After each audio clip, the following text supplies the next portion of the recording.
আল্লাহ তাআলা ইরশাদ করছেন, ইন্নাল্লাহা ইয়া'মুরু বিল আদলি ওয়াল ইহসান, নিশ্চয় আল্লাহ তাআলা তোমাদেরকে ন্যায় বিচারের আদেশ দেন, সদাচরণের আদেশ দেন, নিকট আত্মীয়দেরকে দানের আদেশ দেন। আদেশ কয়টা?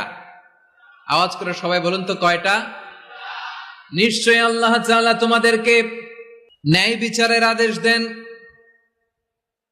সদাচরণের আদেশ দেন, তিনি তোমাদের নিকট আত্মীয়দেরকে দানের আদেশ দেন, আর তিনি তোমাদেরকে অশ্লীলতা থেকে নিষেধ করেন, মন্দ কাজ থেকে নিষেধ করেন, অবাধ্যতা সীমা লঙ্ঘন থেকে নিষেধ করেন।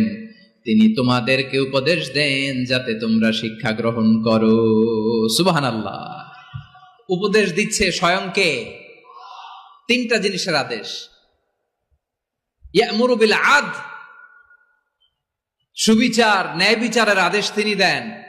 ইহসানের আদেশ দেন, যাতে আমরা ইহসান করি, একে অপরের প্রতি সুবিচার করি, মহানুভবতা দেখায়, অনুগ্রহ দেখায়, আর নিকট আত্মীয়দেরকে যেন আমরা দান করি। এই তিনটা আদেশ তিনি দিয়েছেন। আর কোন তিনটা জিনিস থেকে তিনি বারণ করেছেন? অশ্লীলতা, ফাহশা, মুনকার, মানে সব মন্দ আর অসৎ কাজ, এগুলো থেকে তিনি আমাদেরকে বারণ করেন। ওয়াল বাগি, অবাধ্যতা, সীমা লঙ্ঘন, এই তিনটা কাজ থেকে তিনি আমাদেরকে বারণ করেন। তিনি আমাদেরকে উপদেশ দেন, স্বয়ং আল্লাহ তাআলা আমাদেরকে উপদেশ দেন যাতে করে আমরা শিক্ষা গ্রহণ করি। সুবহানাল্লাহ পড়ে। তাহলে আসুন আমরা ধরে ধরে একটা একটা করে সামনের দিকে আগাই। আল্লাহ তাআলা প্রথমে আমাদেরকে আদেশ দিয়েছেন আদালের। ইন্নাল্লাহা ইয়া'মুরু বিল আদল, আওয়াজ করে বলুন আল আদাল। সবাই পড়ুন আল আদাল। আমরা উর্দু জানি, হিন্দি জানি, অনেকে ইংরেজিও জানি, কিন্তু আরবি শব্দগুলো আমাদের মুখ দিয়ে বেরোতে চায় না। আওয়াজ করে বলুন আল আদাল। মাশাআল্লাহ। ইন্নাল্লাহা ইয়া'মুরু বিল আদল, আল্লাহ তাআলা আমাদেরকে আদলের আদেশ দেন। আদল অনেকে না বুঝলেও আদালত শব্দটা বুঝবেন। আদালত, আদালত, আদালত বুঝেন না? যেখানে বিচার কার্যের ফয়সালা করা হয়, কোর্ট কাচারি আদালত, এটা তো ভেরি কমন। এটা শুনছেন না সবাই? আদালত, যেখানে ন্যায় বিচার হবে, সুশাসন হবে। কিন্তু ভাগ্যের কি নির্মম পরিহাস, ওখান থেকে মিথ্যা সাক্ষী দিয়ে মনমতো রায় দিয়ে দেয়া হয়। এগুলোর পরিবর্তন হওয়ার দরকার আছে না নাই? প্রিয় ভাইয়েরা, আদালত, আল আদল, ইংরেজিতে বলে জাস্টিস, ন্যায় বিচার, সুবিচার, সুশাসন, জাস্টিস, আল আদল, সব জায়গায় এই জাস্টিস থাকা দরকার। Justice should be prevailed in the society. The mission of all prophet was to uphold the justice. সব নবীর মিশন ছিল এই জাস্টিসকে, আদালকে, সুশাসন আর সুবিচারকে নিশ্চিত করা। পড়েন সুবহানাল্লাহ। And the core message of every divine scripture was to uphold justice. পৃথিবীর সব আসমানি কিতাবের মূল শিক্ষা ছিল এই জাস্টিসকে সমাজে এনশিওর করা, সুবিচার, সুশাসনকে এনশিওর করা। তাহলে প্রিয় ভাইরা, আমরা বুঝতে পারলাম আল আদল শব্দের মানে হচ্ছে ইনসাফ বা সুবিচার বা ন্যায় বিচার। এটা হচ্ছে একটা general meaning, very general meaning. আপনি যদি ইন ডেপথ বুঝতে চান, আরো ভেতরে যান, তাহলে আদল মানে হচ্ছে সমন্বয়, আদল মানে হচ্ছে ভারসাম্য, ব্যালেন্স, আদল মানে হচ্ছে মধ্যম পন্থা। সুবহানাল্লাহ পড়েন। কারণ সব সময় সমান সমান হইলেই সুবিচার হয় না। কথা কি বুঝতেছেন? ইসলামের দ্য কনসেপ্ট অফ আদল, এটা এমন আদল, এটা সব সময় সমান সমান নয়। যখন সমান সমান দেয়া দরকার, ইসলাম সমান সমান দেয়। যখন ব্যালেন্স করা দরকার, চেক এন্ড ব্যালেন্স, সমন্বয়, ভারসাম্য করা দরকার, তখন ইসলাম ভারসাম্য করে দেয়। এটার নাম আদল। সুবহানাল্লাহ। সহজ করে আপনাদেরকে বুঝাই। যেমন ধরুন, একটা পরিবারের 3 জন সদস্য, স্বামী, স্ত্রী আর সন্তান। তাদের সকালবেলার ব্রেকফাস্টে স্বামীর, সকালের নাস্তায় স্বামীর 3টা রুটি লাগে, স্ত্রীর 2টা লাগে, আর সন্তানের 1টা রুটি লাগে। এখন আমি যদি সমান সমান করে আদল করতে চাই, সবাইকে যদি 3টা করে রুটি দেই, তাহলে স্বামী বেচারার জন্য ঠিক আছে? কি বলেন? কথা কি বুঝতেছেন না কষ্ট হয়ে যাচ্ছে? যদি সমান সমানের নিয়মে আগাই, তাহলে 3টা করে যদি রুটি দেই, স্বামীর জন্য ওকে, কিন্তু স্ত্রীর জন্য 1টা বেশি হয়ে যায়। আর সন্তানের জন্য কয়টা বেশি হয়? আচ্ছা, এই তো বুঝতেছেন, মাশাআল্লাহ। আচ্ছা, 2টা করে যদি সবাই রে দেয় সমান সমান নীতিতে, তাহলে স্ত্রীর জন্য, স্ত্রী বেচারির জন্য ঠিক আছে, কিন্তু স্বামীর কয়টা কম পড়ে? আর সন্তানের বেশি হয়ে যায় কয়টা? আচ্ছা, সমান সমান নীতিতে সবাইকে যদি সকালের নাস্তার জন্য একটা করে রুটি দেই, সন্তানের জন্য ঠিক আছে, কিন্তু স্ত্রী বেচারির কম পরে কয়টা, স্বামীর কম পরে কয়টা? দুইটা। কথা কি বুঝতেছেন? আর আমি যদি স্বামীকে দেই তিনটা, স্ত্রীকে দেই দুইটা, আর সন্তানকে দেই একটা, তাহলে কারো অপচয় হবে না। যার যতটুকু দরকার ঠিক ততটুকুই কাজে লাগবে। চিল্লায় বলেন ঠিক কিনা? এটাই হচ্ছে ইসলামের আদল, যেখানে যার যতটুকু দরকার তাকে সেখানে ঠিক ততটুকু দিয়ে দেওয়ার নামই হচ্ছে আদল। চিল্লায় পড়েন আল্লাহু আকবার। রব্বুল আলামিন বলেন, ইউসিকুমুল্লাহু ফি আওলাদিকুম লিযযাকারি মিসলু হাযযিল উনসায়াইন। আল্লাহ তোমাদেরকে ওসিয়ত করেন, তোমাদেরকে আদেশ দেন, উত্তরাধিকার সম্পদ যখন বন্টন হবে, ছেলেরা যতটুকু পাবে, মেয়ে পাবে তার অর্ধেক। সুবহানাল্লাহ বলেন। দেখেন, ছেলে যদ্দূর, মেয়ে অর্ধেক। ছেলে ডবল পাবে। আপাত দৃষ্টিতে মনে হয় এখানে অবিচার হয়েছে, কিন্তু আসলে কি অবিচার হয়েছে? আপনি বিয়ের ক্ষেত্রে যান, ওইখানে আবার ছেলে মোহরানা দেয়, মেয়ে সেখানে মোহরানা পায়। তাহলে চেক এন্ড ব্যালেন্স, ভারসাম্য, ব্যালেন্স, মধ্যম পন্থা এখানে আছে না নাই? এটাই হচ্ছে ইসলামের আদল। আল্লাহ তাআলা এই আদলের আদেশ দিয়েছেন, সুবিচার, ন্যায় বিচার, সুশাসন এবং ভারসাম্যের আদেশ দিয়েছেন। প্রিয় ভাইয়েরা, একটি শান্তিময় সমাজ, একটা সমৃদ্ধ সমাজ, একটা মানবিক সমাজ যদি আমরা পেতে চাই, এই আয়াতের মধ্যে যতগুলো পয়েন্ট আছে সবগুলোর বাস্তবায়ন লাগবে। কথা বুঝতে পেরেছেন? বলেন, আওয়াজ করে বলেন, আমরা একটা শান্তির সমাজ চাই কি চাই না? আমরা একটা সমৃদ্ধ বাংলাদেশ চাই কি চাই না? আমরা একটা মানবিক বাংলাদেশ চাই কি চাই না? এই আয়াতে আল্লাহ তাআলা একটা মানবিক সমাজের রূপরেখা টেনেছেন। তার প্রথম কথা হচ্ছে, ইন্নাল্লাহা ইয়ামুরু বিল আদল। আল্লাহ তাআলা তোমাদেরকে আদলের নির্দেশনা দেয়, সুবিচার, সুশাসনের নির্দেশনা দেয়। যে সমাজে আদল থাকে না, সেই সমাজে জুলুম মানুষের ঘাড়ে চেপে বসে। আদলের বিপরীত হচ্ছে জুলুম। আদলের বিপরীত কি? জুলুম বা জাওর, অত্যাচার, অবিচার, বৈষম্য। এই যে বৈষম্য বিরোধী ছাত্র আন্দোলন কমন পড়ছে। এই যে একজন সমন্বয়ক তো দেখা করলো আমার সাথে। জুলুম মানে হচ্ছে বৈষম্য। বৈষম্যের স্থান ইসলামে নাই, অবিচারের স্থান ইসলামে নাই, জুলুমের স্থান ইসলামে নাই। আল্লাহ তাআলা বলেন যে আমি জুলুমকে নিজের জন্য হারাম করেছি এবং তোমাদের জন্য হারাম করেছি। বিশ্বনবী ফরমান, আল্লাহ তাআলা বলেন হাদিসে কুদসিতে, ইয়া ইবাদি ইন্নী হারামতুয যুলমা আলা নাফসি ওয়া জাআলতুহু বাইনাকুম মুহাররামান ফালা তাযালামু। আমার গোলামেরা শোনো, নিশ্চয় আমি আল্লাহ তাআলা জুলুমকে আমি আমার উপরে হারাম করেছি, অনুরূপভাবে জুলুম করাকে তোমাদের উপরেও হারাম করেছি। ফলে ফালা তাযালামু, তোমরা একে অপরের সাথে জুলুম করো না। নির্দেশনাটা কার? খবরদার, জুলুমের সাথে আমাদের কোনো সম্পর্ক, জুলুমের সাথে ইসলামের কোনো সম্পর্ক নাই। আল্লাহ তাআলা জালিমদের জন্য কঠিন শাস্তি প্রস্তুত করে রেখেছেন। যারা এই আদলকে ভুলুণ্ঠিত করে জুলুমের রাস্তায় হাঁটতে চায়, তাদের প্রাপ্য কিয়ামতের ময়দানে বুঝিয়ে দিবে কে? আল্লাহ তাআলা তাদের প্রাপ্যকে বুঝিয়ে দিবেন। এজন্য বিশ্বনবী বলে, খবরদার, তোমরা ইনসাফ করবে, আদল করবে, জুলুম করবে না। আর যুলমু যুলুমাতুন ইয়াউমাল কিয়ামা, জুলুম কিয়ামতের দিন অন্ধকার হয়ে জালিমের ঘাড়ে চেপে বসবে। আবার বিশ্বনবী বলতেন, ইত্তাকি দাওয়াতাল মাজলুম, খবরদার, তোমরা মজলুমের কান্নাকে ভয় করো। ফাইন্নাহু লাইসা বাইনাহু ওয়া বাইনাল্লাহি হিজাব, কেননা মজলুমের কান্নার মাঝে আর আল্লাহর আরশের মাঝে কোনো পর্দা থাকে না। বিশ্বাস হয়? এই কথা বিশ্বাস হয়? এর জলজ্যান্ত প্রমাণ তো আমরা নিজেরাই দেখলাম। হ্যাঁ, মজলুমের কান্না ফুলে ফেপে মহিরুহ হয়ে, পাহাড়ের মতো হয়ে, বিস্ফোরিত হয়ে জালিমের মসনদকে ছারখার করে দিয়েছে। এর প্রমাণ তো আমরা নিজেরাই তো দেখলাম। জালিমের পরিণতি কি হয় আমরা জীবদ্দশাই তো দেখলাম। এমনও কোন জুলুম নাই যে হয় নাই, ঠিক কিনা বলেন? আহারে জুলুম, আহারে জুলুম। রিসেন্টলি আয়না ঘরের কিছু ছবি প্রকাশিত হয়েছে সোশ্যাল মিডিয়ায়, দেখেছেন আপনারা? হ্যাঁ, ছোট্ট একটা জায়গা, স্বাধীন মানুষকে প্রাণীর মতো, পাখির মতো খাঁচায় বন্দি করে রেখেছে। কখন দিন কখন রাত কিচ্ছু জানে না। কখন দিন কখন রাত কিছু জানে না, বছরের পর বছর কেটে গিয়েছে। এক্সট্রা জুডিশিয়াল কিলিং এর কোনো হিসাব নাই, বিচার বহির্ভূত হত্যা, এনফোর্স ডিসঅ্যাপিয়ারেন্স, গুম, যেটা সবচাইতে বড় মানবতা বিরোধী অপরাধ। কত মানুষ যে গুম হয়েছে তার কোনো ইয়ত্তা নাই। যেই ফ্যামিলির সদস্য গুম হয়েছে তারা কি ওই লোকটার জন্য মাগফিরাতের দোয়া করবে নাকি সুস্বাস্থ্যের দোয়া করবে তারা নিজেরাও জানতো না, কারণ জানে না ও বেঁচে আছে না মরে গেছে।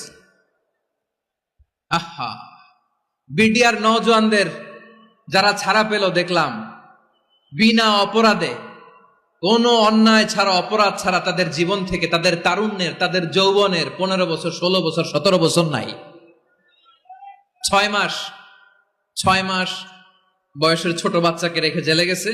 6 মাসের মেয়ে বেরোয় দেখে মেয়ের বয়স 17 বছর। মেয়ে বাবারে চিনে না, বাবা মেয়েরে চিনে না। মেয়েকে এখন বিয়ে দিয়ে আরেক ছেলের হাতে তুলে দিবে।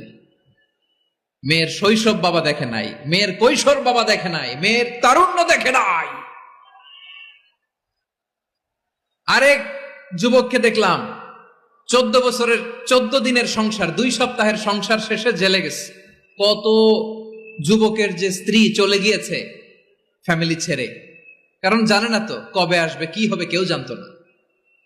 দাম্পত্য জীবনের মাত্র 14 দিনের স্মৃতি, এই স্মৃতিকে আঁকড়ে ধরে এক বোন 16টা বছর, 17টা বছর কাটিয়ে দিয়েছে। আমি নিউজটা দেখে ভাবলাম, আমার এই বোনের প্রতিটি দিন কিভাবে কেটেছে, প্রতিটি রাত কিভাবে কেটেছে, প্রতিটি ক্ষণ কিভাবে কেটেছে। বিশ্বনবী বলেছেন, ইত্তাকি দাওয়াতাল মাজলুম ফাইন্না লাইসা বাইনাহু ওয়া বাইনাল্লাহি হিজাব। মাজলুমের কান্নাকে ভয় করো, কারণ মাজলুমের কান্না আর আল্লাহর মাঝে কোনো পর্দা থাকে না। আমরা আর এরকম কোন জুলুম বাংলাদেশে দেখতে চাই না, জোরে বলেন ঠিক কিনা? আর কেউ নতুন করে জালিম হোক আপনারা চান? আবার নতুন করে কেউ ফ্যাসিস্ট হোক আপনারা চান? এক দল আরেক দলকে নিশ্চিহ্ন করার রাজনীতিতে মেতে উঠুক এটা আপনারা চান? আমরা বাংলাদেশকে আদল দিয়ে সাজাতে চাই। আমরা এই 56,000 বর্গ মাইলের প্রতিটা ইঞ্চি মাটিকে কোরআনের আইন দিয়ে সাজাতে চাই। রাজি আছেন আপনারা? কারা কারা রাজি দেখান হাত তুলে আল্লাহকে।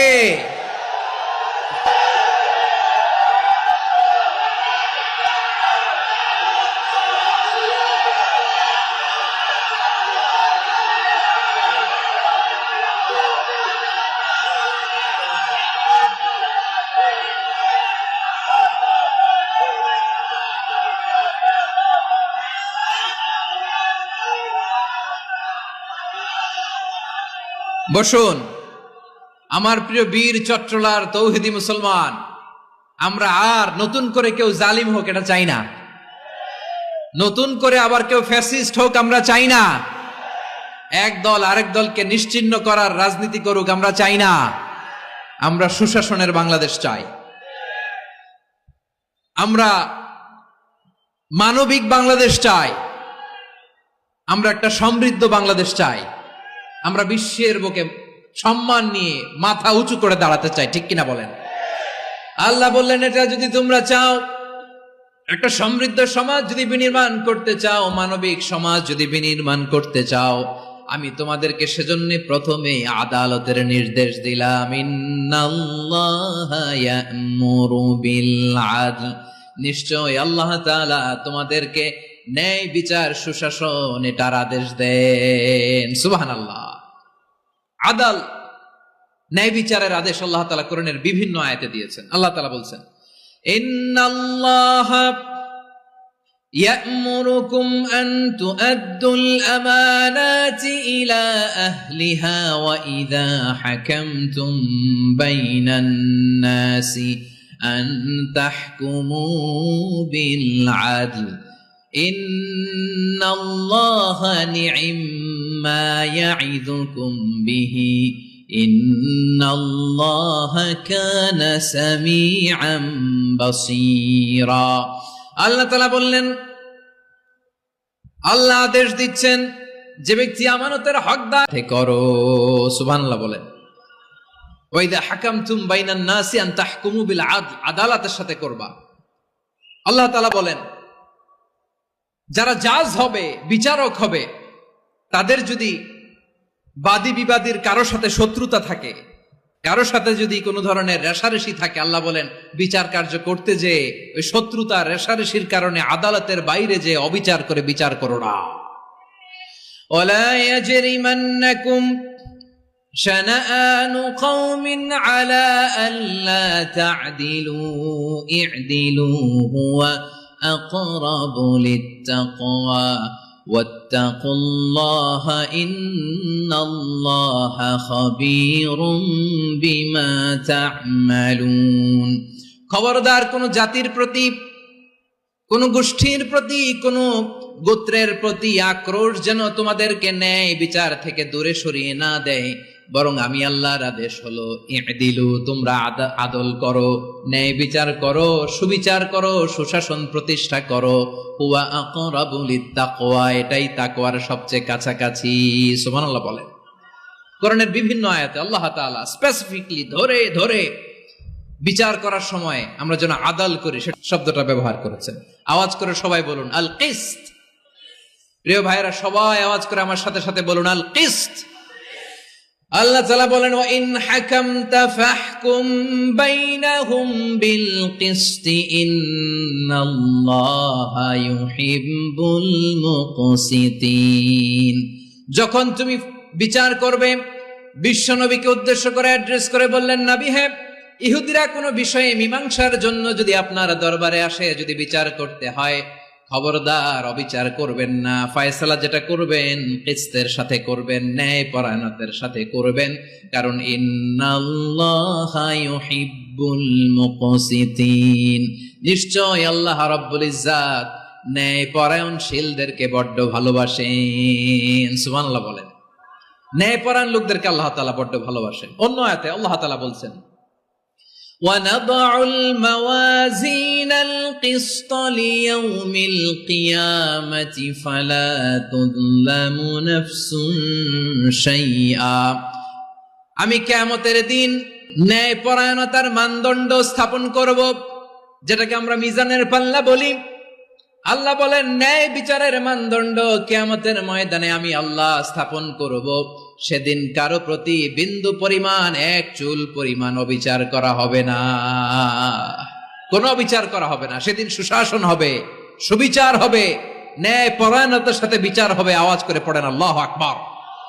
তাহলে প্রিয় ভাইরা, যে তিনটি বিষয়ে আল্লাহ তাআলা আমাদেরকে আদেশ দিয়েছেন, তার প্রথমটা হচ্ছে আদালত, ইনসাফ, সুবিচার, ন্যায় বিচার। এটা আমরা চাই কি চাই না? বিশ্বনবী ন্যায় বিচার, ন্যায় পরায়ণতা, সুশাসন প্রতিষ্ঠিত করেন কি করেন নাই? আপনারা বিশ্বনবীর সিরাত যারা পড়েছেন, আপনি দেখবেন বিশ্বনবীর সিরাতের পরতে পরতে, বাকে বাকে, সিরাতের বাকে বাকে এই আদালতের নমুনা মেলে। সুবহানাল্লাহ বলেন। ছোট্ট একটা নমুনা রাসূল সাল্লাল্লাহু আলাইহি ওয়াসাল্লামের আসসিরা আল আতরা থেকে ছোট্ট একটা নমুনা আপনাদের খেদমতে এখানে উপস্থাপন করি। বিশ্বনবী সাল্লাল্লাহু আলাইহি ওয়াসাল্লাম মক্কা বিজয় করলেন ৮ম হিজরিতে। মক্কা বিজয় শেষে তিনি কয়েক সপ্তাহ মক্কাতে অবস্থান করলেন। ইন দ্য মিন টাইম মক্কার একটা ভেরি প্রেস্টিজিয়াস এন্ড ডিগনিফাইড ফ্যামিলির নারী চুরিতে ধরা পড়ল। কিসে ধরা পড়ল? সবাই বলেন কিসে? আমাদের সমাজে আসেনি এটা? আছে? ছোট না বড়? হ্যাঁ, হিসাব করে শেষ করা যায় না। ৩.৫ লাখ কোটি টাকা নাই উন্নয়ন প্রকল্পের নামে। উন্নয়ন প্রকল্পের নামে ৩.৫ লাখ কোটি টাকা নাই। ৩.৫ লাখ কোটি টাকা লিখতে পারবেন আপনি? এক টানে লিখতে পারবেন? বুঝতেছেন কত বড় সংখ্যা? বনু মাখজুমিয়া গোত্রের এক নারী মক্কায় চুরিতে ধরা পড়ল। বলেন তো চুরি করলে বিধান কি? কি কাটতে হবে? চুরির বিধান হলো হাত কেটে দাও। দাও সেটা গোপনে নয়, প্রকাশ্যে জনসম্মুখে হাত কেটে দাও। বনু মাখজুমিয়া গোত্রের নারী যখন চুরিতে ধরা পড়লো, সাহাবারা চিন্তায় পড়ে গেলেন। সবেমাত্র মক্কার লোকেরা কালিমা পড়ে মুসলমান হয়েছে, ইসলামের আইন কানুন তেমন জানে না, ইসলামী শরিয়ার সাথে বেশি পরিচিত নয়। এখন যদি বিশ্বনবী চুরির যেই বিধান এটা যদি কায়েম করে হাত যদি কেটে দেয়, না জানি মক্কার লোকেরা আবার বিগড়ে যায়, না জানি মক্কার লোকেরা আবার মুরতাদ হয়ে যায়, না জানি মক্কার লোকেরা ইসলাম থেকে দূরে সরে যায়। চলো চলো, সাহাবীরা মিলে পরামর্শ করলেন, চলো বিশ্বনবীর কাছে যে বলি, ও নবী, শুধু কেবলমাত্র একমাত্র এই নারীর জন্য চুরির হাত কাটার বিধানটা আপনি একটু থামিয়ে দেন। চুরির হাত কাটার যে বিধান এইখানে একটু রহিত করে দেন, বাকিগুলা কইরেন মদিনাতে যে চলবে, কিন্তু মক্কায় এবারের জন্য মাফ করে দেন। কিন্তু কে বলবে? এই যে পরামর্শ, সাজেশন, এটা কে দিবে বিশ্বনবীর কাছে? সাহাবারা চিন্তায় পড়ে গেলেন। আল্লাহর নবীর সামনে দাঁড়িয়ে আল্লাহর দেয়া হুদুদ, আল্লাহর দেয়া বিধান থামিয়ে দেওয়া, মাফ করে দেওয়া, এই কথা বিশ্বনবীর সামনে বলার সাহস তো কেউ রাখে না। কেউ কেউ বলল, বিশ্বনবীর পালক পুত্র যায়েদ বিন হারেসার সন্তান উসামারে বিশ্বনবী নাতির মতো আদর করে, বড্ড বেশি ভালোবাসে উসামারে। এজন্য সাহাবারা উসামাকে বলতো হিব্বু রাসূলিল্লাহ, বিশ্বনবীর ভালোবাসা। কি বলতো? সাহাবীরা বললেন, বিশ্বনবীর ভালোবাসা হিব্বু রাসূলিল্লাহ, উসামারে পাঠাও। উসামারে বিশ্বনবী নাতির মতো স্নেহ করে, মায়া করে, ভালোবাসে। আমরা পারবো না, উসামা পারবে। সবাই মিলে ফুলিয়ে ফুসিয়ে উসামাকে, ছোট্ট উসামাকে রাজি করালো। উসামা এমন এমন কথা যে তুমি বিশ্বনবীর কাছে বলতে হবে, পারবা নাকি? উসামা বলে, পারবো। সাইয়েদনা উসামা রাদিয়াল্লাহু তাআলা আনহু তরুণ সাহাবী বিশ্বনবীর কাছে গেলেন, যে বললেন, নবী, বনু মাখজুমিয়া গোত্রের এক নারী চুরিতে ধরা পড়েছে, এবারের জন্য কি এই মহিলাটারে মাফ করে দিলে হয় না? এবারের জন্য একটু ক্ষমা করা যায় না নবী? বিশ্বনবী বলেন, আতাশফাউ ফি হাদ্দিম মিন হুদুদিল্লাহ, তোমার এত বড় সাহস উসামা, তুমি আল্লাহর হাত, আল্লাহর দেয়া বিধান, এটার ব্যাপারে সুপারিশ করতে এসেছো? তোমরা কি জানো তোমাদের আগে যত কওম, যত গোত্র, যত জনপদ ধ্বংস হয়েছে তার কারণ ছিল তাদের মধ্যে গরিবরা অন্যায় করলে তারা বিচার করত, আর ধনীরা অন্যায় করলে তারা মাফ করে দিত। খবরদার! ওয়া আইমুল্লাহ লাউ আন্না ফাতিমাতা বিনতি মুহাম্মাদিন সারাকাত লাকাতা মুহাম্মাদুন ইয়াদাহা। বিশ্বনবী বললেন, ওরে উসামা, বানু মাখজুমিয়ার ওই প্রেস্টিজিয়াস এন্ড ডিগনিফাইড ফ্যামিলির মেয়ে তো দূর কি বাত, অনেক দূরের কথা। জেনে রেখো উসামা, আমার কলিজার টুকরা, নয়নের পুটুলি ফাতেমাও যদি মক্কার জমিনে আজকে এই চুরির দায়ে ধরা পড়তো, আমি বিশ্বনবী মুহাম্মাদুর রাসূলুল্লাহ ধরে ফাতেমার ডান হাতটা কেটে দিতে এক বিলম্ব দেরি করতাম না। ইন্নাল্লাহা ইয়া'মুরু বিল আদল, আমাদেরকে জাস্টিস শিখায় পশ্চিমারা, আমাদেরকে ইনসাফ শিখায়, আমাদেরকে সুশাসন শিখায়। আর ইনসাফ, সুশাসন, ন্যায় বিচার, সুবিচার, জাস্টিস কারে বলে বিশ্বনবীর বায়োগ্রাফি থেকে জেনে নাও। এই ছিল বিশ্বনবী ইসলামের আদালতের নমুনা। আপনি যদি সাইয়েদনা ওমর ফারুকের জীবনের দিকে তাকান, এমন কঠোর, এমন বীর সেনানী ছিলেন। সাইয়েদনা ওমর ফারুক যদি রাস্তার এই মাথা দিয়ে হাঁটা শুরু করতেন, শয়তান ওমর ফারুককে দেখলে ওই রাস্তা রেখে দিয়ে অন্য রাস্তা দিয়ে হাঁটতো। সুবহানাল্লাহ। ওমর ফারুক রাদিয়াল্লাহু তাআলা আনহু কি পার্সোনালিটি ছিল, কি পার্সোনালিটি! আমাদের এলাকায় ছোট বাচ্চারা রাতে ভাত খেতে চায় না, আমার মেয়েটাও খেতে চায় না। এই এটা দিব, ওইটা দিব, আজকে মাহফিলে আসার সময় বলে দিছে লিস্ট করে, এটা এটা আনতে হবে। তো ছোট্ট বাচ্চাদের অনেক বায়না থাকে, ওরা রাতে খেতে চায় না। তো মায়েরা বিভিন্ন ভয় দেখায়, এই বাঘ আসবে, বাঘ আসবে খাও, এই ভূত আসবে, ভূত আসবে খাও। আপনারা কি বলেন চট্টগ্রামে? কি আসবে? হ্যাঁ, ভূত, ভূত, ভূত আসবে, বাঘ আসবে, খাও খাও খাও, তাড়াতাড়ি খাও। তো বাচ্চারা এগুলো শুনে ভয়ে খেতে শুরু করে।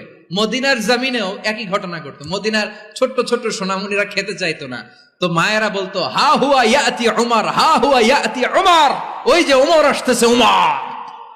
ওমরে ফারুকের কথা শুনলে বাচ্চারা একেবারে ঠান্ডা। সুবহানাল্লাহ পড়বেন না? প্রভু তুমি বলেছ রাসূল দেবে না, বলনি দেবে না ওমর, বলনি দেবে না হামজা তারি, খালিদ বিজয়ী সমর। প্রভু তুমি বলেছ রাসূল দেবে না, বলনি দেবে না ওমর, বলনি দেবে না হামজা তারি, খালিদ বিজয়ী সমর। প্রভু তুমি বলেছ রাসূল দেবে না। আল্লাহু আকবার। ওমর ফারুক রাদিয়াল্লাহু তাআলা আনহু, ওনার কথা শুনলে গায়ের মধ্যে গুজবাম হয়। গায়ের পশমগুলো দাঁড়িয়ে যায়। সুবহানাল্লাহ বলেন। কি পার্সোনালিটি ছিল, কি ব্যক্তিত্ব ছিল। মুনাফিকরা ওমরে ফারুককে জমের মতো ভয় পেতেন। শয়তান, খুদ শয়তান, শয়তান অন্য রাস্তা দিয়ে হাঁটতো। ওমরে ফারুক রাদিয়াল্লাহু তাআলা আনহুর জীবনে যদি দেখেন, তাহলে সেখানে আপনি আদালতের, ইনসাফের, সুশাসনের, জাস্টিসের নমুনা দেখতে পাবেন। কয়টা শুনবেন? সাইয়েদনা ওমরে ফারুকের রাদিয়াল্লাহু তাআলা আনহুর সন্তান আব্দুর রহমান মিশরে মদ খেয়ে মদ্যপ অবস্থায় ধরা পড়েছে। মদ খাওয়ার কারণে, মদ যদি কেউ পান করে আর যদি প্রমাণিত হয়, তার বিচার হলো 80 বেত। আওয়াজ করে বলেন কয় বেত? বাংলাদেশেও তো এই আইন আছে নাকি? বাংলাদেশে আছে? হ্যাঁ, মদ খাইলে 80 বেত, এই আইন বাংলাদেশে চালু হোক। আমরা চাই কি চাই না? চাই সবাই। এজন্যই তো ইসলাম ভাল লাগে না। ইসলামকে ভাল লাগে না। ইসলামকে আউট করে রাখতে পারলেই তো এরকম বড় বড় বোতল খাওয়া যায়। একেবারে সহজ, পানির মতো সহজ হিসাব, একেবারে সহজ। ওমরে ফারুক রাদিয়াল্লাহু তাআলা আনহুর ছেলে ভুল করে মদ পান করে ফেলেছিলেন। আব্দুর রহমান, ঘটনা ঘটেছে মিশরে। মিশরের গভর্নর তখন আমর ইবনে আস রাদিয়াল্লাহু তাআলা আনহু। আব্দুর রহমানের ভাই যে গভর্নরকে বলল, গভর্নর যদি একটু দয়া করেন, খলিফার ছেলে আমার ভাই আব্দুর রহমান মদ্যপ অবস্থায় ধরা পড়েছে, জনসম্মুখে যদি আপনি বেত্রাঘাত করেন আমাদের প্রেস্টিজ থাকে না, যদি 80 বেত আপনি মারেন আমার কোনো কথা নাই, কিন্তু ঘরের ভেতরে মারেন। আব্দুর রহমানের ভাইয়ের সুপারিশ শুনে সাইয়েদনা আমর ইবনে আস রাদিয়াল্লাহু তাআলা আনহু রাজি হয়ে গেলেন। ঘরের ভেতরে লোকচক্ষুর আড়ালে 80 বেত তিনি মানলেন। কিন্তু ঘটনাক্রমে এই কথা লুকিয়ে লুকিয়ে ঘরের ভেতরে 80 বেত মারার কথা সাইয়েদনা ওমর ফারুক মদিনা থেকে জানতে পারলেন। মদিনা থেকে তিনি ফরমান জারি করলেন, এই বিচার যেমনটি আমর ইবনুল আস আদায় করেছে, এটা প্রকৃতপক্ষে আদায় হয় নাই। আসো সবাই মদিনায় আসো, আমর ইবনুল আস মদিনায় আসো, আব্দুর রহমানও আসো, সবাই আসো, জনসম্মুখে এই বিচার কার্যকর করতে হবে। সাইয়েদনা ওমর ফারুক মসজিদে নববীর পিলারের মধ্যে নিজের ছেলেকে বাঁধলেন, আবার জনসম্মুখে 80টা বেত তার গায়ের মধ্যে মারলেন। মাজমুয়ে ফাতাওয়া ইবনে তাইমিয়া রাহিমাহুল্লাহ উনি এটা নকল করেছেন। এটা সবচেয়ে বিশুদ্ধ মত। আরো অনেক মত আছে, মারা গেছে কবরের উপর, ওগুলো বাদে দিলাম। কেমন খলিফা ছিলেন, কেমন খলিফা! পশ্চিমারা তোমরা জাস্টিস আমাদেরকে শেখাও, ইনসাফ কারে বলে, সুশাসন আমাদেরকে তোমরা শিখাও। ওমরে ফারুক রাদিয়াল্লাহু তাআলা ওই বিচারকে তিনি ধর্তব্য মনে করেন নাই। মদিনাতে এনে আবার জনসম্মুখে আবার 80 বেত মেরেছেন। মিশরে ওমরে ফারুক রাদিয়াল্লাহু তাআলা আনহু আমর ইবনুল আসকে গভর্নর করে পাঠালেন। সেখানে আমর ইবনুল আসের ছেলে একটা প্রতিযোগিতায় রানার আপ হয়েছে। এক মিশরি সেখানে চ্যাম্পিয়ন হয়েছে। রানার আপ বুঝতে পেরেছেন তো? রানার আপ সেকেন্ড হয়েছে, এক মিশরি হয়েছে চ্যাম্পিয়ন প্রথম। কিন্তু গভর্নরের ছেলে ও জিততে পারে নাই। ও রাগে ওই মিশরির গায়ের মধ্যে কয়েকটা লাঠি দিয়ে বাড়ি মেরেছে। মিশরি যে মদিনাতে ওমরে ফারুকের কাছে বিচার দিলেন, আপনার গভর্নরের ছেলে অন্যায়ভাবে আমার গায়ে হাত তুলেছে। সাইয়েদনা ওমরে ফারুক আবার ফরমান জারি করলেন, আসো মদিনাতে আসো। মিশরীকে ডাকলেন। ওই মিশরের গভর্নর আমর ইবনুল আস রাদিয়াল্লাহু তাআলা আনহুকে ডাকলেন, তার ছেলেকেও ডাকলেন। সবাই বসে রইল। আমর ইবনুল আস রাদিয়াল্লাহু তাআলা আনহু মাথা নিচু করে বসে আছেন, লজ্জায় কাচুমাচু। হায় হায়, আজকে আমার ছেলের কারণে আমিরুল মুমিনিন খলিফাতুল মুসলিমিন ওমরে ফারুকের কাছে আমি জনসম্মুখে লজ্জিত হচ্ছি। সাইয়েদনা ওমরে ফারুক বললেন, এই নাও লাঠি, গভর্নরের ছেলে তোমার মাথার মধ্যে যতগুলো বাড়ি মেরেছে, আজকে জনসম্মুখে তুমি অতগুলা বাড়ি মারো। মিশরি বলে, থাক, আপনি যে ডেকে আনছেন সবার সামনে এটা বলছেন, এতেই আমি খুশি। আল্লাহু আকবার! আপনার মহানুভবতা দেখে আমি খুশি, আর অপমানের দরকার নাই। ওমরে ফারুক বলে, না, খবরদার, এই কথা মিশরি তুমি বলো না, মারো, যতগুলা বাড়ি মেরেছে মারো। বাধ্য হয়ে মিশরি আমর ইবনুল আসের সামনে ওনার কলিজার টুকরা সন্তানের মাথার মধ্যে বাড়ি মারতে আরম্ভ করলেন। ঠিক যতগুলা বাড়ি গভর্নরের ছেলে আমর ইবনুল আসের ছেলে মিশরীর গায়ে মেরেছিল, মাথায় মেরেছিল, মিশরী গুনে গুনে ততটা মারলেন। এই দৃশ্য দেখে ওমরে ফারুক রেগে মেগে আগুন, রাগের চোটে রাগ সামলাতে না পেরে আর নিজেকে সামলাতে না পেরে মিশরীরে বললেন, ছেলেরে মারা শেষ হয়ে গেলে এবার বাবার টাক মাথার মধ্যে কয়েকটা বাড়ি মার। রাগের চোটে, আউট অফ অ্যাঙ্গার, রাগের চোটে যে আমার পাঠানো গভর্নর আমর ইবনুল আস তার ছেলেকে কেন আদব তারবিয়া কেন শিক্ষা দিতে পারে না, ছেলেরে মারা হইলে এবার আমর ইবনুল আসের মাথার মধ্যে দুইটা মারো। এটা রাগে বলেছেন, এটা শাস্তি হিসেবে না। সুবহানাল্লাহ পড়ে। তোমরা আমাদেরকে সুশাসন শিখাও, আমাদেরকে সুশাসন শিখাও। বিশ্বনবী বলেন আদল এটা যেন তেন বিষয় না, এটা দিয়েই মানবিক সমাজ গড়তে হবে। আল্লাহ তাআলা কিয়ামতের কঠিন ময়দানে যেদিন স্বামী স্ত্রীকে চিনবে না, স্ত্রী স্বামীকে দেখে পালিয়ে যাবে, বন্ধু বন্ধুরে চিনবে না, পীর সাহেব মুরিদরে চিনবে না, মুরিদ পীর সাহেবরে চিনবে না, দলের কর্মী তার নেতারে চিনবে না, নেতা তার কর্মীরে চিনবে না, বন্ধু বন্ধুরে দেখে পালাবে। এই কঠিন মুহূর্তে সূর্যটা মাথার কাছে চলে আসবে, জমিনটা তামার জমিন হবে, আজকের জমিনের মতো নয়। মানুষ ঘর্মাক্ত ক্লান্ত শ্রান্ত মাথার মগজগুলো কানের ছিদ্র আর নাকের ছিদ্র দিয়ে বেয়ে বেয়ে পড়বে। বিশ্বনবী ফরমান কিয়ামতের ওই কঠিন ময়দানে 7 শ্রেণীর ব্যক্তিকে রব্বুল আলামিন তার আরশের নিচে ছায়া দিবেন। তার মধ্যে প্রথম শ্রেণীর ব্যক্তি হলো ইমামুন আদিল। ইমামুন আদিল, ন্যায়পরায়ণ শাসক, যে ইনসাফের সাথে বিচার করে, যে জাস্টিস সমাজে সার্ভ করে, যে সুশাসন নিশ্চিত করে, ওই ইমামুন আদিল। আদিল শব্দটা বুঝছেন না? ইন্নাল্লাহা ইয়া'মুরু বিল আদল, পাইছেন? আদিল। 7 শ্রেণীর ব্যক্তিকে আল্লাহ তাআলা সুশীতল আরশের নিচে ছায়া দিবেন, যেদিন তার দেয়া ছায়া ছাড়া কোনো ছায়া থাকবে না। এর প্রথম হচ্ছে ইমামুন আদিল, ন্যায়পরায়ণ শাসক। চিল্লায় বলেন সুবহানাল্লাহ। আবার বিশ্বনবী বললেন ইন্নাল মুকসিতিনা ইনদাল্লাহি আলা মানাবিরা মিন নূর আন ইয়ামিনির রহমান। কিয়ামতের দিন যারা ন্যায়পরায়ণ হিসেবে আল্লাহর সামনে দাঁড়াবে, কিয়ামতের দিন রব্বুল আলামিন তার আরশের ডান দিকে ওই ন্যায়পরায়ণ লোকদের জন্য আরশের ডান দিকে একটা নূরের মিম্বারে তাদেরকে বসার সুযোগ করে দিবে। আল্লাহর আরশের ডান দিকে ন্যায়পরায়ণ লোকদের জন্য আল্লাহ তাআলা নূরের মিম্বার বানাবে। 4টে কেন কথা মনে করেছেন? আল আদাল, জাস্টিস। ইন্নাল্লাহা ইয়া'মুরু বিল আদল। আল্লাহ তাআলা এই আদালতের নির্দেশনা দেয়, সুবিচার, সুশাসন। প্রিয় ভাইয়েরা, এটা আমরা বাংলাদেশে চাই কি চাই না? এই যে অরাজকতা, এই যে অন্যায়, এই যে জুলুম, এই যে ইনকনসিস্টেন্সি সমাজের অসঙ্গতির প্রধান কারণ জাস্টিস নাই, সুবিচার নাই, সুশাসন নাই। শেষবারের মতো আওয়াজ করে বলেন তো, আমরা বাংলাদেশে আদল চাই কি চাই না? তাহলে প্রথম নির্দেশনা শেষ। আল্লাহ তাআলা তোমাদেরকে আদলের আদেশ দেন। এরপরে আল্লাহ বললেন আমি তোমাদেরকে ইহসানের আদেশ দেই।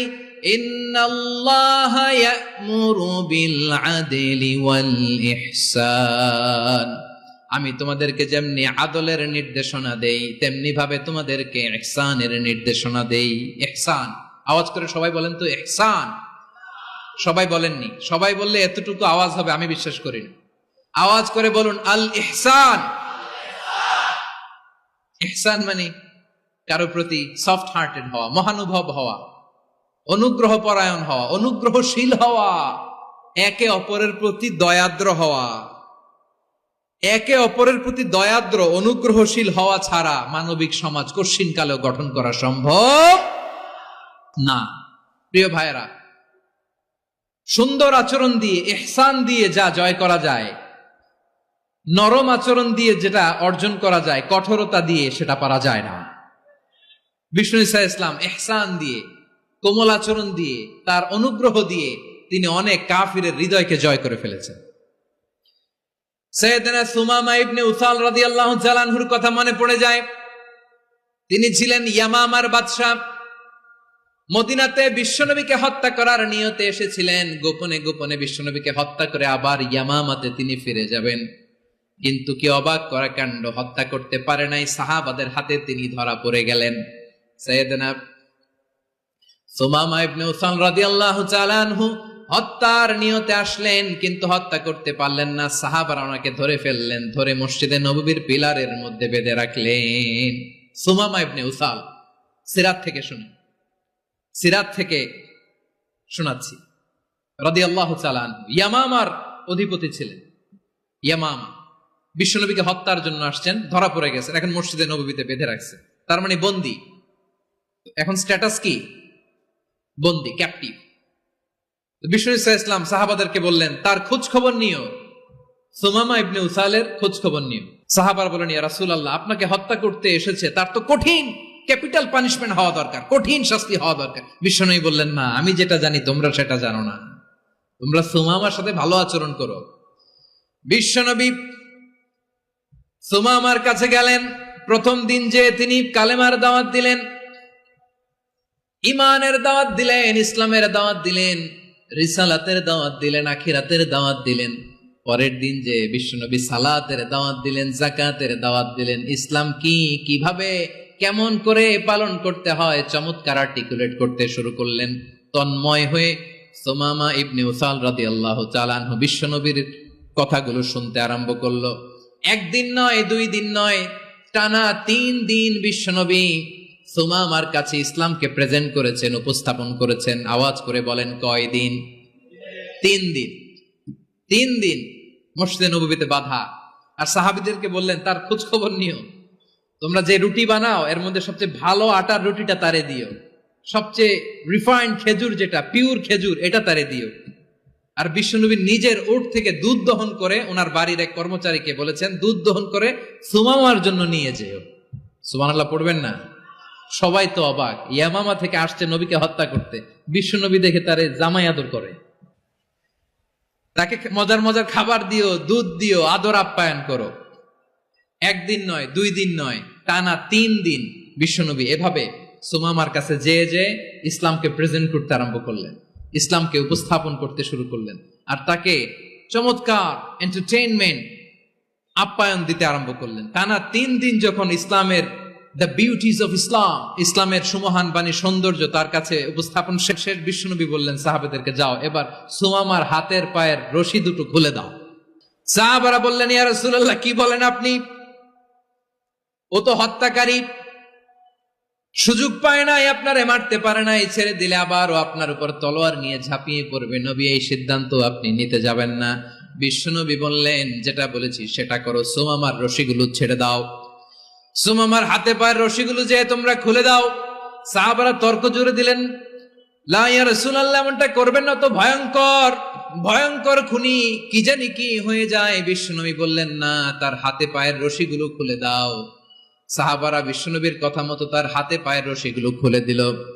সুমামা মুহূর্তের মধ্যে মসজিদে নববী থেকে বের হয়ে ইয়ামামায় ফিরে না যে মসজিদে নববীর পাশে একটা খেজুর বাগান ছিল, সেখানে চলে গেলেন। সেখানে একটা ছোট্ট কুয়া ছিল, কুয়ার পানি দিয়ে তিনি গোসল করলেন। সুবহানাল্লাহ পড়েন। কুয়ার পানি দিয়ে গোসল করে মসজিদে নববীর সামনে এসে বিশ্বনবী এবং সাহাবাদের সামনে দাঁড়িয়ে সাব্বাবা উঁচু করে বললেন, আশহাদু আল্লা ইলাহা ইল্লাল্লাহ ওয়া আশহাদু আন্না মুহাম্মাদান আবদুহু ওয়া রাসূলুহু। আল্লাহু আকবার। আমি সাক্ষ্য দিচ্ছি আল্লাহ ছাড়া কোনো ইলাহ নাই, আর মুহাম্মদ আল্লাহ তাআলার প্রেরিত বান্দা এবং রাসূল। প্রিয় ভাইয়েরা, ইহসান দিয়ে যা জয় করা যায়, কঠোরতা দিয়ে সেটা কঠিনকালেও জয় করা যায় না। আওয়াজ করে বলেন ঠিক কি না? এবার সুমামা দাঁড়িয়ে বলে, ওগো নবী, আমি তো কালিমা পড়ে মুসলমান হয়ে গেলাম, এবার শোনেন, এই মুহূর্তের আগে আপনার চেহারার চাইতে নিকৃষ্ট কোনো চেহারা আমার কাছে ছিল না, কিন্তু শাহাদা পাঠ করার পরে আপনার চেহারার চাইতে উত্তম শ্রেষ্ঠ কোনো চেহারা আমার কাছে আর নাই।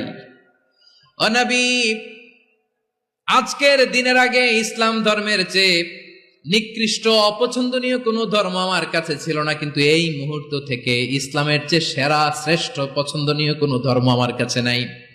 নবী গো, আজকের দিনের আগে মদিনার চাইতে অপছন্দনীয় নিকৃষ্ট কোনো শহর আমার কাছে ছিল না, কিন্তু এই মুহূর্তের পর থেকে মদিনার চাইতে কোনো শ্রেষ্ঠ শহর আমার জানা নাই। সে ছিল গমের বড় ডিলার, গম বেচতো। কি বেচতো? তার গম কিনে মক্কার লোকেরা রুটি খাইতো। সে ঘোষণা দিল, আজকে থেকে মক্কাবাসীদের জন্য সব গম আমি হারাম করে দিলাম, মক্কাবাসী এখন না খেয়ে মরে। সুবহানাল্লাহ পড়বেন না? মক্কাবাসী বিশ্বনবীর কাছে আসলেন, এসে বললেন, মুহাম্মদ আমরা তো তোমার ভাই, তোমার চাচা, তোমার ভাতিজা, তোমার আত্মীয়, তুমি সুমামারে বলো সে যেন আবার গমের সাপ্লাই মক্কার জন্য অনুমতি দিয়ে দেয়। বিশ্বনবীর অনুমতি ক্রমে সুমামা আবার মক্কাতে গম পাঠাতে শুরু করলো। পড়েন সুবহানাল্লাহ। ইহসান, ইহসান দিয়ে আপনি যেটা জয় করতে পারবেন, you can win the heart of your enemies. ইহসান দিয়ে আপনি আপনার শত্রুর হৃদয়কে জয় করতে পারবেন। আওয়াজ করে বলেন ঠিক কিনা? এজন্য আল্লাহ বললেন, ওয়া আনফিকু ফি সাবিলিল্লাহি ওয়া লা তুলকু বিআইদিকুম ইলাত তাহলুকা ওয়া আহসিনু ইন্নাল্লাহা ইউহিব্বুল মুহসিনিন। তোমরা আল্লাহর রাস্তায় দান করবে আর নিজেরা নিজেদেরকে ধ্বংসের হাতে ঠেলে দিও না। তোমরা একে অপরের প্রতি ইহসান করবে, কারণ ইহসানকারীদেরকে আল্লাহ বড্ড ভালোবাসেন। সুবহানাল্লাহ পড়েন। আবার সূরা রহমানে আল্লাহ বললেন, হাল জাযাউল ইহসানি ইল্লাল ইহসান ফাবিআইয়ি আলা, সবাই পড়েন, ফাবিআইয়ি আলাই রাব্বিকুমা তুকাযযিবান। ইহসানের প্রতিদান হিসেবে ইহসানি হয়। বিশ্বনবী সুমামার প্রতি যেমন ইহসান করেছেন, সুমামাও ঠিক তেমন ইহসান ফিরিয়ে দিয়েছে। ঠিক কিনা বলেন? তাহলে এক নম্বরে হচ্ছে আদ, ন্যায় বিচার। দুই নম্বরে সবাই বলেন ইহসান, সদাচরণ। ইহসান দুই ধরনের প্রিয় ভাইরা, ইহসান ফিল ইবাদা, ইহসান ফিল মুআমালা। ইহসান ফিল ইবাদা হচ্ছে একাগ্র অনুভবে ইবাদতে ডুব দেওয়া, এর নাম ইবাদতের ইহসান। সুবহানাল্লাহ পড়ুন। বিশ্বনবী বলেন ইহসান মানে কি জানো নাকি? হাদিসে জিবরিলে সাইয়েদনা জিবরিল আলাইহিস সালাম বিশ্বনবীকে বললেন, আখবিরনি আনিল ইহসান। নবী আমাদেরকে বলেন ইহসান মানে কি? বিশ্বনবী বললেন, আনতা আবুদাল্লাহা কাআন্নাকা তারাহু ফাইন লাম তাকুন তারাহু ফাইন্নাহু ইয়ারাক। ইহসান মানে হলো এমন ভাবে তুমি আল্লাহর সামনে নিজেকে উজাড় করে ইবাদত করবে, তুমি ভাববে তুমি আল্লাহকে দেখতে পাচ্ছ। আর এটা যদি ভাবা তোমার জন্য কঠিন হয়ে যায়, অন্তত এতটুকু তুমি ভাববা যে আল্লাহ তোমাকে দেখতে পাচ্ছেন। ঠিক কিনা বলেন? ও আমার বীর চট্টলার ভাইয়েরা, কেউ যেটা দেখে না সেটা দেখে কে? এই বিশ্বাস হৃদয়ের মধ্যে আছে? নামাজে যখন দাঁড়ান এই ফিলিংসটা আনা যাবে? হ্যাঁ, এই জন্য বিষ্ণু ইসলাম বলেছে এমন ভাবে নামাজে দাঁড়াও, ইবাদত করো, মনে করো হতে পারে এটাই আমার জীবনের শেষ নামাজ। Perform the salah as if this is your last and final prayer. এমন ভাবে সালাতে দাঁড়াও, ভাবো হতে পারে এটাই তোমার জীবনের শেষ নামাজ। এমন ভাবে নামাজে দাঁড়াও, ভাবো এটাই শেষ নামাজ। তাহলে নামাজে একাগ্রতা বাড়ায় দিবে কে? ফলে ইবাদতের ইহসান আমাদের অর্জিত হবে।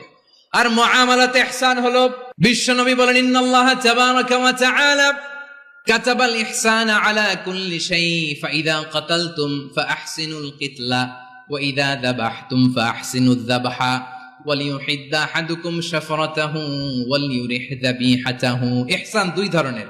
আওয়াজ করে বলতে হবে কয় ধরনের? সবাই বলুন আওয়াজ করে, কয় ধরনের?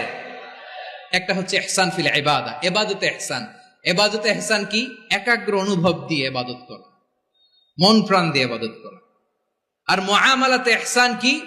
সব কাজে, দৈনন্দিন কাজে, কর্মে, সামাজিক অ্যাক্টিভিটিতে কোমলতা প্রদর্শন করা, অনুগ্রহের সাথে সবকিছু করা। আল্লাহ তাআলা ইন্নাল্লাহা তাবারাকা ওয়া তাআলা কাতাবাল ইহসানা আলা কুল্লি শাই, তিনি সব কিছুর ব্যাপারে ইহসানকে আবশ্যক করেছেন। সবকিছু, মুমিনের সব কাজে ইহসানের পরশ থাকবে। ওয়া ইযা কাতালতুম ফাহসিনুল কিতলা। আচ্ছা, কুরবানির দিন আমরা পশুগুলোরে কি করি বলেন সবাই আওয়াজ করে? জবাই। জবাই মানে তো এটারে মেরেই ফেলতেছি, একটু পরে তো টুকরো টুকরো করে গোশতগুলো খাবো, এটা তো খাবো, এটা তো মেরেই ফেলবে। বিষ্ণু বলে না, জবাইয়ের মধ্যেও মুমিনের জবের ভেতরেও ইহসানের পরশ থাকা চাই। যখন জবাই করবে প্রাণীটাকে হাত পা টাইট করে বেঁধে নাও, ছুরিটাকে শার্পেন করে নাও, ধারালো করে নাও, যাতে অল্প সময়ে জবাইটা হয়ে যায়, প্রাণীটা যাতে কম কষ্ট পায়। সুবহানাল্লাহ পড়ে। দিস ইজ কল্ড ইহসান। ইহসান আল্লাহ তাআলা যেমনি আদলের আদেশ করেছেন, ন্যায় বিচার, জাস্টিস এনশিওর করতে বলেছেন, সমাজে ইহসানের ব্যবহার, ইহসানের অনুশীলন তিনি করতে বলেছেন। এজন্য মুমিনের প্রতিটি কাজে আমার চট্টগ্রামের ভাইরা আমার দিকে তাকান, খেয়াল করে শুনুন, মুমিন জীবনের প্রতিটি কাজে ইহসানের পরশ থাকা চাই। আমরা যেন আমাদের পরিবারের প্রতি ইহসান করি, আমরা যেন আমাদের কর্মচারীদের প্রতি ইহসান করি, আমরা যেন আমাদের কলিগদের প্রতি ইহসান করি, আমরা যেন আমাদের ভাইদের প্রতি ইহসান করি। মুমিন জীবনের প্রতি কাজে ইহসানের পরশ থাকার দরকার আছে না নাই? কথা বুঝতে পেরেছেন? তাহলে আল্লাহ তাআলার 3টা আদেশ ছিল, কয়টা গেল? ভুলে গেছে চট্টগ্রাম। 3টা আদেশের মধ্যে কয়টা বললাম? প্রথমে কি ছিল? আদল। 2 নম্বরে 3 নম্বরে রব্বুল আলামিন বললেন ওয়া ইতাইদিল কুরবা, নিকটাত্মীয়দেরকে দান করো, নিকটাত্মীয়দেরকে দাও, যারা তোমাদের ব্লাড কানেকশনের আত্মীয় তাদেরকে তোমরা দাও। এখানে জেনারেলি বললেন দাও, কি দিব সেটা তিনি এখানে বলেন নাই, সেটা তিনি সূরাতুল ইসরার মধ্যে বলেছেন। আল্লাহ বলেন ওয়া আতিযাল কুরবা হাক্কাহ, নিকট আত্মীয়দেরকে তাদের অধিকার, তাদের প্রাপ্য তোমরা বুঝিয়ে দাও। দেখেন, একটা শান্তির সমাজ, একটা সমৃদ্ধ সমাজ, একটা মানবিক সমাজ গঠনের জন্য আল্লাহ তাআলা বেশি না, মাত্র 3টা অর্ডার, 3টা ভার্ডিক্ট তিনি জারি করেছেন। 1 নাম্বার সুশাসন, ন্যায় বিচার। 2 নাম্বার ইহসান। 3 নাম্বার নিকটাত্মীয়, যারা কাছের, তোমার ভেরি ক্লোজ রিলেশনশিপে আছে, তাদেরকে দাও। দাও, দিলে বাড়িয়ে দেয় কে? অনেকে দিতে চায় না, কৃপণতা করে। দিলে বাড়ায় দেয় কে? ও মিয়া, মদিনার মধ্যে সবচাইতে গরিব সাহাবী ছিল বেলাল রাদিয়াল্লাহু তাআলা আনহু। ওনার এন্টায়ার অ্যাসেট, সম্পদের পরিমাণ কতদূর জানেন? একটা লুঙ্গি।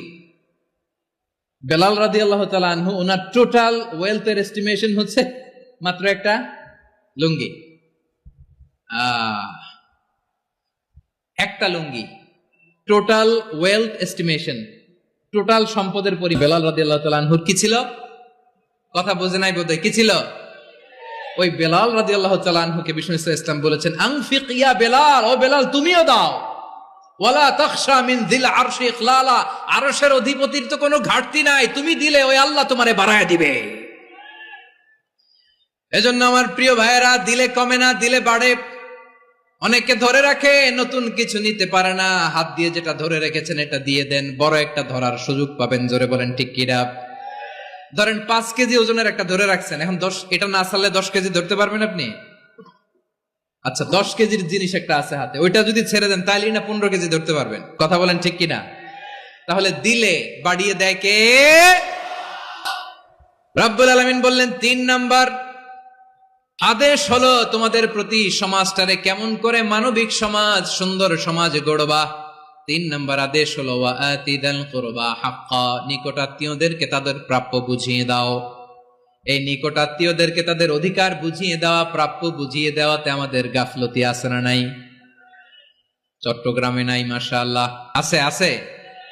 অনেকে দেখবেন অনেক আল্লাহওয়ালা, তাহাজ্জুদ গুজার, সেজদা দিতে দিতে কপালে কালো দাগ ফেলে দিছে, সে তার বোনের হকটা আদায় করে নাই। আছে না নাই?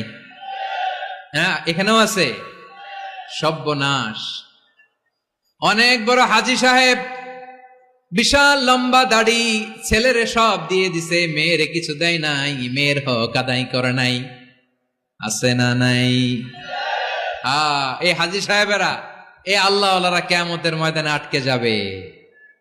আপনি অন্যের অধিকার নষ্ট করেছেন, তাদের রাইটস কে ভায়োলেট করেছেন। এজন্য আল্লাহ তাআলা বলেন, কারো অধিকার যদি কেউ নষ্ট করে, ওই সমাজটা মানবিক সমাজ কঠিনকালেও হতে পারে না। এজন্য 3 নম্বর আল্লাহ বললেন ওয়া ইতাইদিল কুরবা, নিকটাত্মীয়দেরকে দাও। কি দিবা? তাদের অধিকার দিয়ে দাও। বোনের অধিকার বুঝিয়ে দাও, মেয়ের অধিকার বুঝিয়ে দাও, ফুফুর অধিকার বুঝিয়ে দাও। দেখবেন অনেক মায়েরা ছেলের পাতে মুরগির রান দেয়, মেয়ের পাতে দেয় মুরগির ঠ্যাং। এরকম আছে না নাই? ছেলেরা কি দেয়? মুরগির। মেয়ের পাতে কি দেয়? তো মেয়ের কি মুরগির রান খেতে মনে চায় না? মনে চায় না? এমনটা করা যাবে না। নিকটাত্মীয়দেরকে অধিকার দিয়ে দাও, নিকটাত্মীয়ের সাথে সুসম্পর্ক রাখো। আদেশটা কার? এজন্য প্রিয় ভাইয়েরা, জীবনে যদি বারাকা অর্জন করতে চান, নিকটাত্মীয়দের সাথে সুসম্পর্ক রাখতে হবে। তাদের জন্য উপহার পাঠাতে হবে। বিশ্বনবী বলেন, লা ইয়াদখুলুল জান্নাতা কাতে, যে ব্যক্তি আত্মীয়তার সম্পর্ককে ছিন্ন করে দেয় সে কশিন কালেও আল্লাহর জান্নাতে ঢুকবে না। আপনি কি এটারে সহজ হাদিস মনে করছেন? এটা সহজ কথা? আপনি ভাবছেন আপনার নামাজ আপনারে বাঁচাতে পারবে, আপনার রোজা বাঁচাতে পারবে, আপনার তাহাজ্জুদ আপনারে বাঁচাতে পারবে? অধিকার নষ্ট করলে কিছুই আপনারে বাঁচাতে পারবে না। এজন্য নিকট আত্মীয়দেরকে দিতে হবে বেশি বেশি। বিশ্বনবী বলেন, ইন্না সাদাকাতা আলাল মিসকিনি সাদাকা ওয়া আলা যির রাহিমি ইসনাতান সাদাকাতুন ওয়া সিলা। মিসকিনরে দান করলে শুধু দানের সওয়াব হয়, নিকট আত্মীয়কে দান করলে দুইটার সওয়াব হয়, সাদাকার সওয়াব হয়, আবার আত্মীয়তার বন্ধন অটুট রাখার সওয়াব হয়ে যায়। আবার বিশ্বনবী বললেন, মান সাররাহু আইয়ুবসাতা লাহু ফি রিজকিহি ওয়া ইউনসা লাহু ফি আসারিহি ফালইয়াসিল রাহিমা। যে ব্যক্তি তার রিজিকের প্রশস্ততা চায় আর হায়াতে বরকত চায়, সে যেন তার আত্মীয়ের সাথে সুসম্পর্ক রাখে। আমার প্রিয় চট্টলার ভাইয়েরা,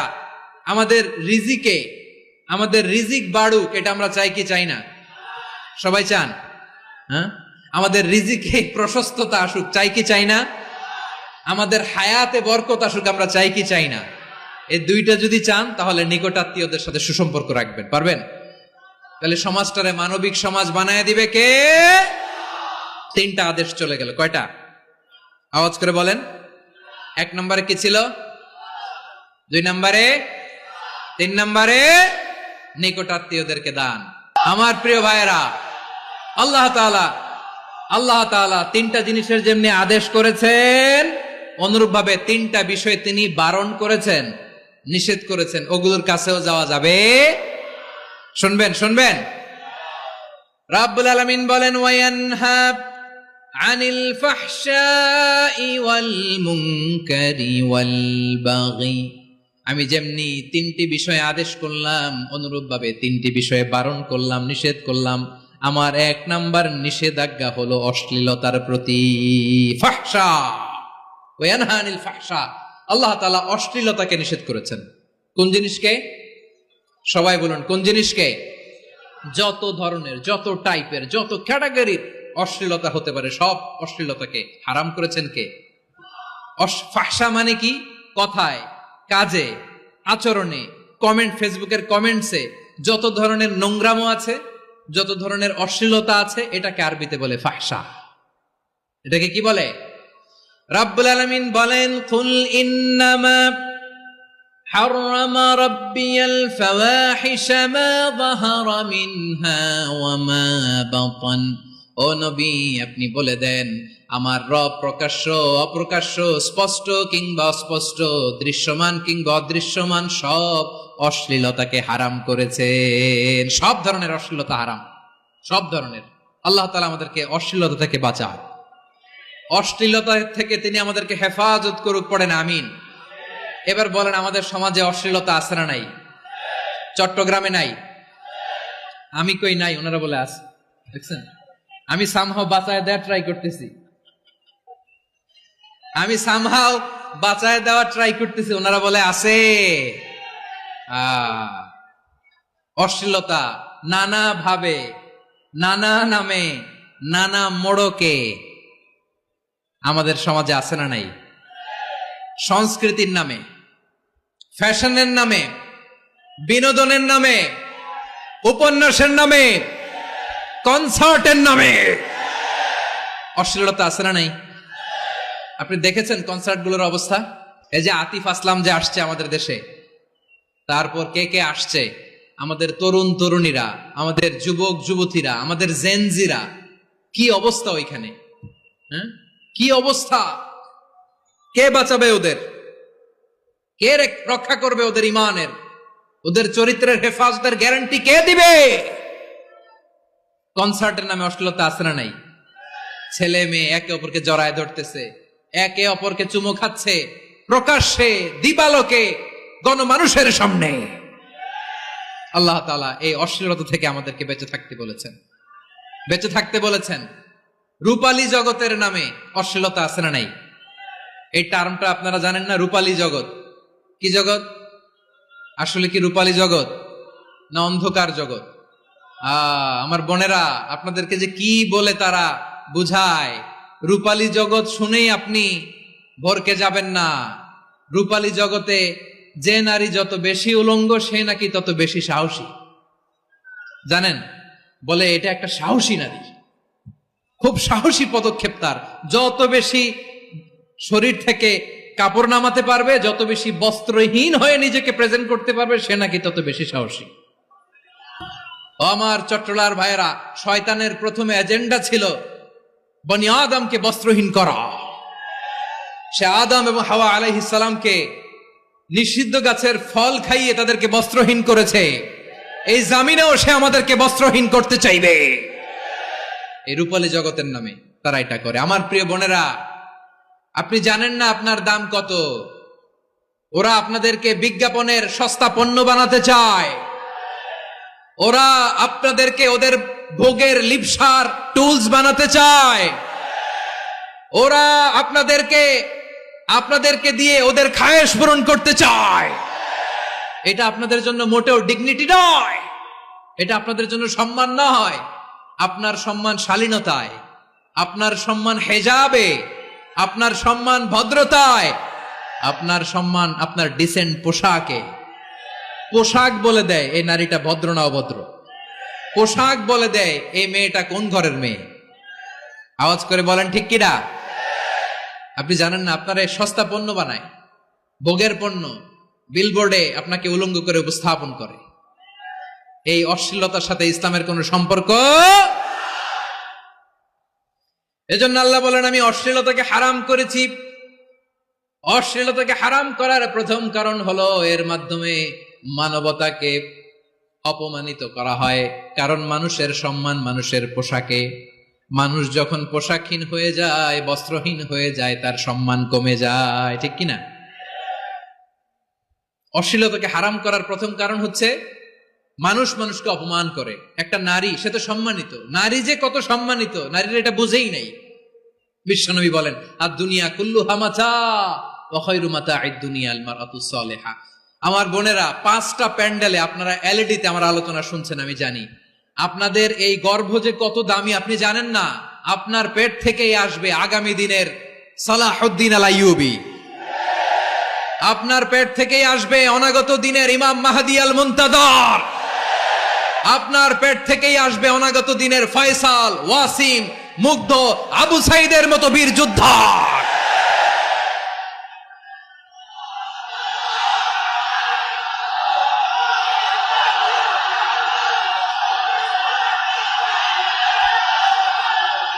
আমার প্রিয় বোনেরা, আমার প্রিয় বোনেরা, বিশ্বনবীর কথার ওজন খেয়াল করেন। আর দুনিয়া কুল্লুহা মাতা ওয়া খায়রু মাতা'আদ দুনিয়া আল মারআতুস সালিহা। দুনিয়ার সবকিছুই অ্যাসেট, এর মধ্যে সবচেয়ে দামি অ্যাসেট নেককার নারী। আপনার গর্ভ যে কত দামি আপনি জানেন না। নিজের সময়টাকে কাজে লাগান, কোরআন পড়েন, সুন্নাহ পড়েন। আপনার অনেক দায়িত্ব ঘরে। You are the MD of your family. একটা family it's a very big institution. পরিবার একটা অনেক বড় প্রতিষ্ঠান। and you are the MD of your institution. আপনি এই পরিবারের MD, managing director of your family. এখানে আপনার কত দায়িত্ব। আপনি ছেলে মেয়েদেরকে তারবিয়া করবেন। আপনি আপনার স্বামীর জন্য ঘরটারে জান্নাতের নীর বানাবেন। আপনার জন্য জান্নাতের ডুপ্লেক্স বাড়ি ওইখানে তৈরি করে রাখবে কে? আপনি যে কত দামি আপনি জানেন না। নারীদেরকে আল্লাহ বানিয়েছেন উচ্চতর করে, নিম্নতর নয়। নারীদেরকে ছোট্ট জিনিস দিলে এটার বড় করে দেয়। নারীদেরকে ভ্রূণ দিলে, শুক্রাণু দিলে নারী এটারে বাচ্চা হিসেবে উপহার দেয়। ঠিক কিনা? বিয়ের মাধ্যমে স্বামী যখন তার শুক্রাণু তার স্ত্রীকে উপহার দেয়, স্ত্রী রিটার্নে কি উপহার দেয়? ফুল ফর্ম বেবি, মানব সন্তান। দেখছেন, আপনি দিলেন একটুক, উনি দিছে বিশাল। আপনি যদি নারীকে বাজার এনে দেন, নারী এটাকে সুস্বাদু খাবারে রূপান্তর করে দেয়। আপনি তাকে একটা মুচকি হাসি দিয়ে দেন, সে তার কলিজা দিয়ে দেয়। কিন্তু যদি আপনি তার মনে কষ্ট দেন, সে আপনার জীবনকে জাহান্নাম বানায়া দেয়। খবর আছে, নারীর মন বুঝতে পারলে নেয়ামত, বুঝতে না পারলে কিয়ামত। ঠিক কিনা বলেন? আমার প্রিয় বোনেরা, আপনি যে কত দামি আপনি জানেন না। জানেন না আপনি কত দামি, অনেক দামি আপনি। আপনাদেরকে যেন ভোগের সস্তা পণ্য বানাতে না পারে, আপনাদেরকে সচেতন থাকতে হবে, সজাগ থাকতে হবে, কনসার্ন থাকতে হবে। শয়তানের ওই হাতছানির দিকে আর নজর দেওয়া যাবে না। তাহলে কেন আল্লাহ তাআলা এই ফাহশা অশ্লীলতাকে হারাম করলেন? 1 নাম্বার, এতে হিউম্যান ডিগনিটি কমে। 2 নাম্বার, এতে মানুষের অধিকার নষ্ট হয়। আপনি বিয়ে করেছেন এরে, পরকিয়া করেন ওর সাথে, এরকম আছে না নাই? স্ত্রীর অধিকার নষ্ট করেছেন। আপনি বিবাহ সম্পর্কে আবদ্ধ হয়েছেন তার সাথে, আপনি পরকিয়া করেন ওই ছেলের সাথে, আপনি আপনার হাজবেন্ডের সাথে বিট্রে করেছেন। এজন্য আল্লাহ অশ্লীলতাকে হারাম করেছেন। অশ্লীলতাকে হারাম করার আরেকটা কারণ হচ্ছে আল্লাহ তাআলা এই হিউম্যান জেনারেশনকে এটাকে প্রিজার্ভ করতে চায়। হিফজুন নাসল, এটা মাকাসিদুশ শরিয়ার অনেক গুরুত্বপূর্ণ একটা মাকাসিদ, অনেক গুরুত্বপূর্ণ। আপনার নাসল, আপনার জেনারেশনকে সংরক্ষণ করা। এই যে আসতেছে ফেব্রুয়ারি, কত ফেব্রুয়ারি জানো? এটা কি বিশ্ব ভালোবাসা দিবস? হ্যাঁ, কি দিবস? এই বিশ্ব ভালোবাসা দিবসের সাথে মুসলমানদের কোনো সম্পর্ক নাই। আমার প্রিয় ভাইরা, এই যে আপনি অবৈধ সম্পর্কে জড়ালেন, কেন আল্লাহ অশ্লীলতাকে হারাম করেছে দেখেন। বলতেছিলাম যে এটা আপনার নাসল, আপনার জেনারেশন, আপনার লিনিয়েজ, আপনার বংশকে প্রিজার্ভ করা। কে কার বাবা, কে কার মা, বাবা মা জানা, প্রজন্মকে প্রিজার্ভ করা, এটা ইসলাম ওয়াজিব করে দিয়েছে। এই যে অবৈধ সম্পর্কের কারণে, বিশ্ব বেহায়া দিবসের কারণে, এগুলোর আউটকাম, আউটপুট হিসেবে মাঝে মাঝে এই ঢাকা মেডিকেলের ডাস্টবিনে নবজাতকের বাচ্চার কান্নার আওয়াজ শুনতে পাওয়া যায়। চট্টগ্রাম মেডিকেলের ডাস্টবিনে নবজাতকের কান্না শুনতে পাওয়া যায়। বীর চট্টলার মুসলমানেরা বুঝতে পারলে আওয়াজ করে বলেন, এই যে চট্টগ্রাম মেডিকেলে যে নবজাতকটা পাওয়া গেল, ওর বাবাকে আমাকে বলেন, ওর বাবাকে, ওর মাকে, ও কোন ফ্যামিলির সন্তান কেউ জানে? আপনি হিউম্যান ডিগনিটিকে অপমান করেছেন না? আপনি তার ভবিষ্যৎকে অন্ধকার করেছেন না? আপনি তার লিনিয়েজকে প্রশ্নবিদ্ধ করে দিয়েছেন না? এই জন্য আল্লাহ তাআলা অশ্লীলতাকে আমাদের জন্য হারাম করে দিয়েছেন। পড়েন সুবহানাল্লাহ। এই জন্য রাব্বুল আলামিন বলেন, কুল ইন্নামা হারামা রাব্বিয়াল ফাওয়াহিশা মা যাহারা মিনহা ওয়া মা বাতান। প্রকাশ্য অপ্রকাশ্য সব অশ্লীলতাকে হারাম ঘোষণা করে দিয়েছে কে? আবার দুনিয়ার বুকে যারা অশ্লীলতার প্রসার করে তাদের জন্য শাস্তি মজুদ রেখেছে কে? রাব্বুল আলামিন বলেন, ইন্নাল্লাযীনা ইউহিব্বুনা আন তাশিআল ফাহিশাতু ফিল্লাযীনা আমানু লাহুম আযাবুন আলীমুন ফিদ দুনিয়া ওয়াল আখিরাতি ওয়াল্লাহু ইয়ালামু ওয়া আনতুম লা তা'লামুন। নিশ্চয়ই যারা বিশ্বাসীদের মাঝে অশ্লীলতার প্রচার প্রসার করতে চায় তাদের জন্য আমি মর্মন্তুদ শাস্তি প্রস্তুত করে রেখেছি। দুনিয়াতেও রেখেছি, আখিরাতেও রেখেছি। ঘোষণাটা কার? যারাই নাটকের নামে, সিনেমার নামে, রূপালী জগতের নামে, মুভির নামে, ওটিটি প্ল্যাটফর্মের নামে আমার সমাজে অশ্লীলতা ছড়াতে চায় তাদের জন্য কঠিন মর্মন্তুদ শাস্তি মজুদ রেখে দিয়েছে কে? ও আমার বোনেরা, এখনো আপনি জাগবেন না? এখনো আপনার চিন্তার দুয়ারে এখনো নাড়া পড়ে নাই? ওরা আপনাকে উলঙ্গ বানাতে চায়, ওরা আপনাকে আইটেম গার্ল বানাতে চায়। এজন্য ইসলাম অশ্লীলতাকে হারাম করেছে। হারাম। ইসলাম বলেছে যোজন যোজন দূরে থাকো। ওরা বলে না, কাছে আসো, কাছে আসার গল্প, ক্লোজ আপ ওয়ান, কাছে আসার গল্প আছে না নাই? চট্টগ্রামে তো এগুলো নাই মাশাআল্লাহ। হ্যাঁ, এখানেও আছে ক্লোজ আপ ওয়ান, কাছে আসার গল্প। আল্লাহ বলেন, ওয়ালা তাকরাবুজ জিনা, কাছেও এসো না, জিনা থেকে যোজন যোজন কিলো দূরে থাকো। ওরা বলে কাছে আসার গল্প। আমার বীর চট্টলার ভাইয়েরা, কাছে আসতে হলে আমরা কোরআনের কাছে আসব, কাছে আসতে হলে নবীর কাছে আসব, কাছে আসার গল্প হবে আমার রবের কাছে আসার গল্প। চিল্লায় বলো ঠিক কিনা? আওয়াজ করে বলুন, অশ্লীলতার সাথে আমাদের কোনো সম্পর্ক? আমরা এই সমস্ত ক্লোজ আপ ওয়ান, কাছে আসার গল্পের প্রোগ্রামে যাব? আমরা কোন ধরনের অশ্লীল কন্টেন্ট সোশ্যাল মিডিয়ায়, টিভিতে দেখব? কি যুগ যে আমরা কাটাচ্ছি আপনি কল্পনা করতে পারবেন না। নারী পুরুষের বস্ত্রহীন যুগল দৃশ্য, এটাকে দিয়ে ওরা কোটি ডলারের ইন্ডাস্ট্রি বানিয়েছে। পুরো মানব ইতিহাসে এরকম জঘন্য সময় মানব ইতিহাস পার করে নাই। শরীফ থেকে শরীফা শুনছেন আপনারা? দেখতে পুরুষ, আসলেই পুরুষ, সুস্থ একজন পুরুষ, 4 সন্তানের বাবা, বলে আমি মনে মনে নারী। দেখতে নারী, সুস্থ নারী, আসলেই সে দিব্যি একজন নারী, বলে আমি মনে মনে পুরুষ। সুস্থ পুরুষ তার বায়োলজিক্যাল গ্রোথকে হরমোন দিয়ে স্টপ করে দিয়ে সে সার্জারি করে নারী হতে চায়। সুস্থ নারী পুরুষ হতে চায়। পুরুষ পুরুষের প্রতি সেক্সুয়ালি আকর্ষণ বোধ করে। এটা লূত আলাইহিস সালামের কওমের মধ্যে ছিল। এটাকেও আল্লাহ কোরআনে ফাহিশা বলেছেন। ওয়ালুতান ইয قال لقومه أتأتون الفاحشة ما سبقكم بها من أحد من العالمين। লূত আলাইহিস সালাম বললেন, তোমরা কি এমন এক অশ্লীল কার্যক্রমে ডুব দিলে নাকি যেটা গোটা বিশ্বের কেউ কখনো করে নাই, তোমরাই প্রথম করেছো। পড়েন নাউযু বিল্লাহ। এই পশ্চিমের এই রোগ আমার দেশে যেন আসতে না পারে, আমাদের সজাগ থাকতে হবে। প্রিয় ভাইরা চিল্লায় বলেন ঠিক কি না? পশ্চিমের অবস্থা ভয়ঙ্কর। পাশ্চাত্যে আমি যুক্তরাষ্ট্রে ছিলাম অনেকদিন, কয়েক মাস, বিভিন্ন স্টেটে ঘুরেছি। গার্ডিয়ানরা উদ্বিগ্ন। ছেলে মেয়েদেরকে, ছোট্ট ছেলে মেয়ে, ওদেরকে জিজ্ঞেস করে, তুমি how do you feel right now inside yourself? তুমি ভিতরে ভিতরে কেমন ফিল করো? তোমার কি ছেলে ছেলে লাগে না মেয়ে মেয়ে লাগে? আচ্ছা বলেন, এই ছোট্ট বাচ্চাটা ওকে এগুলো জেন্ডার অ্যাসাইনমেন্ট বলতে এগুলো কিছু বুঝে? এইভাবে মিসগাইড করা হচ্ছে। কৌতূহল বশত ছোট্ট ছেলে যদি বলে আমার তো মেয়ে মেয়ে লাগে, তখন বলে যে না তুমি মেয়ে, ছেলে না। মা বাবা বাধা দিলে ওকে আলাদা গভর্নমেন্ট হাউসে নিয়ে যায়। ভয়ঙ্করতম অবস্থা। আমরা একটা সময়ে শুনতাম যে হুজুর আমার ছেলেটা খুব ভালো, হাফেজে কোরআন, আল্লাহওয়ালা। হুজুর আমার ছেলে দাড়ি রাখছে, আল্লাহওয়ালা। হুজুর আমার ছেলে 5 ওয়াক্ত সালাত জামাতের সাথে পড়ে, তার মানে আল্লাহওয়ালা। পশ্চিমে যে আমি কি শুনছি জানেন? ওরা বলে হুজুর আমার ছেলেটা ইউনিভার্সিটির একটা মেয়ের সাথে প্রেম করে, ও খুব আল্লাহওয়ালা, হুজুর দোয়া করবেন।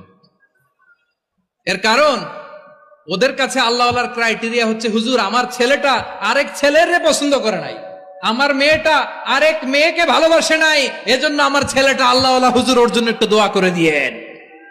কি চ্যালেঞ্জ ওরা ফেস করতেছে। ওনার ছেলে যে আরেক ছেলেরে বিয়ে করবে না, এটাতেই উনি খুশি যে আলহামদুলিল্লাহ আমার ছেলেটা একটা মেয়েরে ভালোবাসে, আমার মেয়েটা একটা ছেলেরে ভালোবাসে, মানে এটা খুব আল্লাহওয়ালা। নাউজুবিল্লাহ পড়তে পারলেন না? এজন্য অশ্লীলতার সাথে আমাদের কোনো সম্পর্ক। রব্বুল আলামিন বলেন ওয়ায়ানহা আনিল ফাহশাই ওয়াল মুনকারি ওয়াল বাগি। 3টা জিনিসকে আমি নিষিদ্ধ করলাম। 1 নাম্বার হলো ফাহশা, অশ্লীলতা। 2 নম্বরে হলো মুনকার, সমস্ত মন্দ কাজ। আপনাদের মনোযোগ আছে না? শেষ করে দিব? আর 2-1 মিনিট শুনবেন? আচ্ছা বলি তাহলে, আর 2-1 মিনিট। তাহলে নিষেধাজ্ঞা জারি করেছেন 3টা জিনিসের উপর। 1 নাম্বার কি? ফাহশা, অশ্লীলতা। 2 নাম্বার মুনকার। মুনকার মানে হচ্ছে যত মন্দ কাজ, খারাপ কাজ, বাজে কাজ, এটার বলে মুনকার। এটার কি বলে?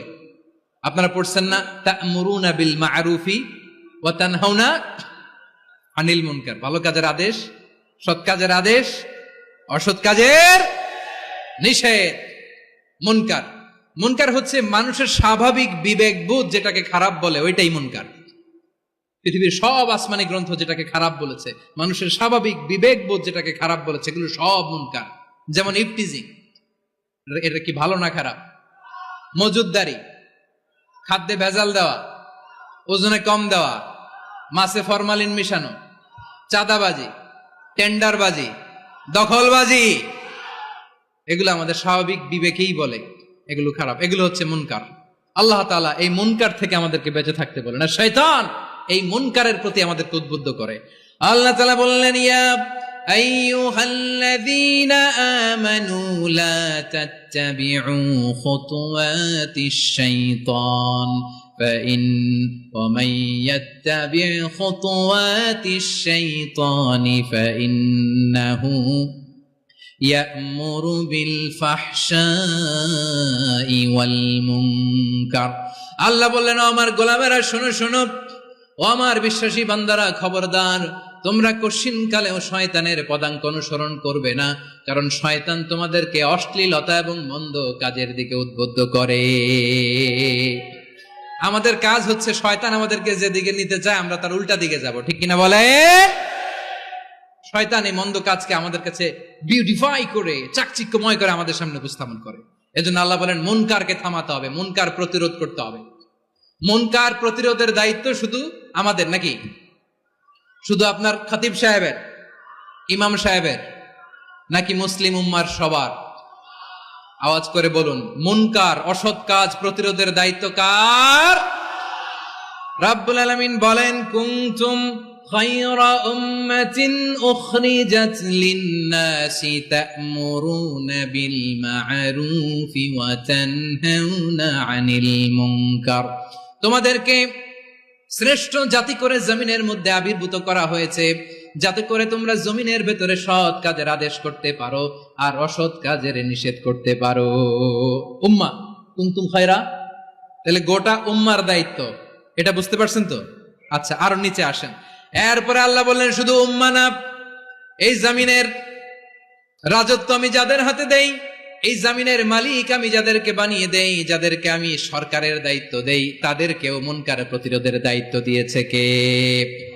আল্লাহ বলেন যারা ক্ষমতার মসনদে বসেছে তাদেরকে 4 দফা কর্মসূচি আমি আল্লাহ দিলাম। আওয়াজ করে বলেন কয় দফা?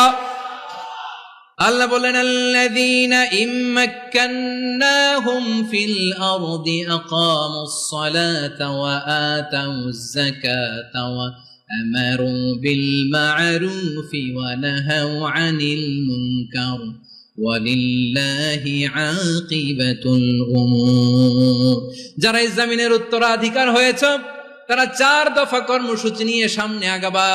সালাত কায়েম করবা, যাকাত আদায় করবা, সৎ কাজের আদেশ দিবা, অসৎ কাজ থেকে মুনকার প্রতিরোধ করবা। আদেশটা কার? আমার প্রিয় চট্টলার ভাইরা, পুরো উম্মার দায়িত্ব মুনকার প্রতিরোধ করা, সরকার প্রধানের দায়িত্ব মুনকার প্রতিরোধ করা। এরপর আল্লাহ বলেন প্রতিটা ফ্যামিলির যিনি প্রধান সিইও বাবা, প্রত্যেক বাবারও দায়িত্ব এই মুনকার প্রতিরোধ করা। আওয়াজ করে বলেন ঠিক কিনা? যেমনটি সাইয়েদনা লুকমান আলাইহিস সালাম ওনার কলিজার টুকরা সন্তানকে আদেশ করেছেন, ইয়া বুনাইয়া আকিমিস সালাতা ওয়া'মুর বিল মা'রুফি ওয়ানহা আনিল মুনকার। পড়েন সুবহানাল্লাহ। বাবা ছেলেকে সবক দিচ্ছে। কে সবক দিচ্ছে? কাকে? লুকমান আলাইহিস সালাম ছেলেকে বলতেছে, ওরে আমার কলিজার টুকরা সন্তান, ওরে আমার বাছা, নামাজ কায়েম করবা, সৎ কাজের আদেশ দিবা, আর মুনকার প্রতিরোধ করবা, অসৎ কাজ সমাজ থেকে খারাপ কাজকে ঝেঁটে বিদায় করে দিবা। তাহলে দেখেন আমি স্টেপ বাই স্টেপ নামলাম।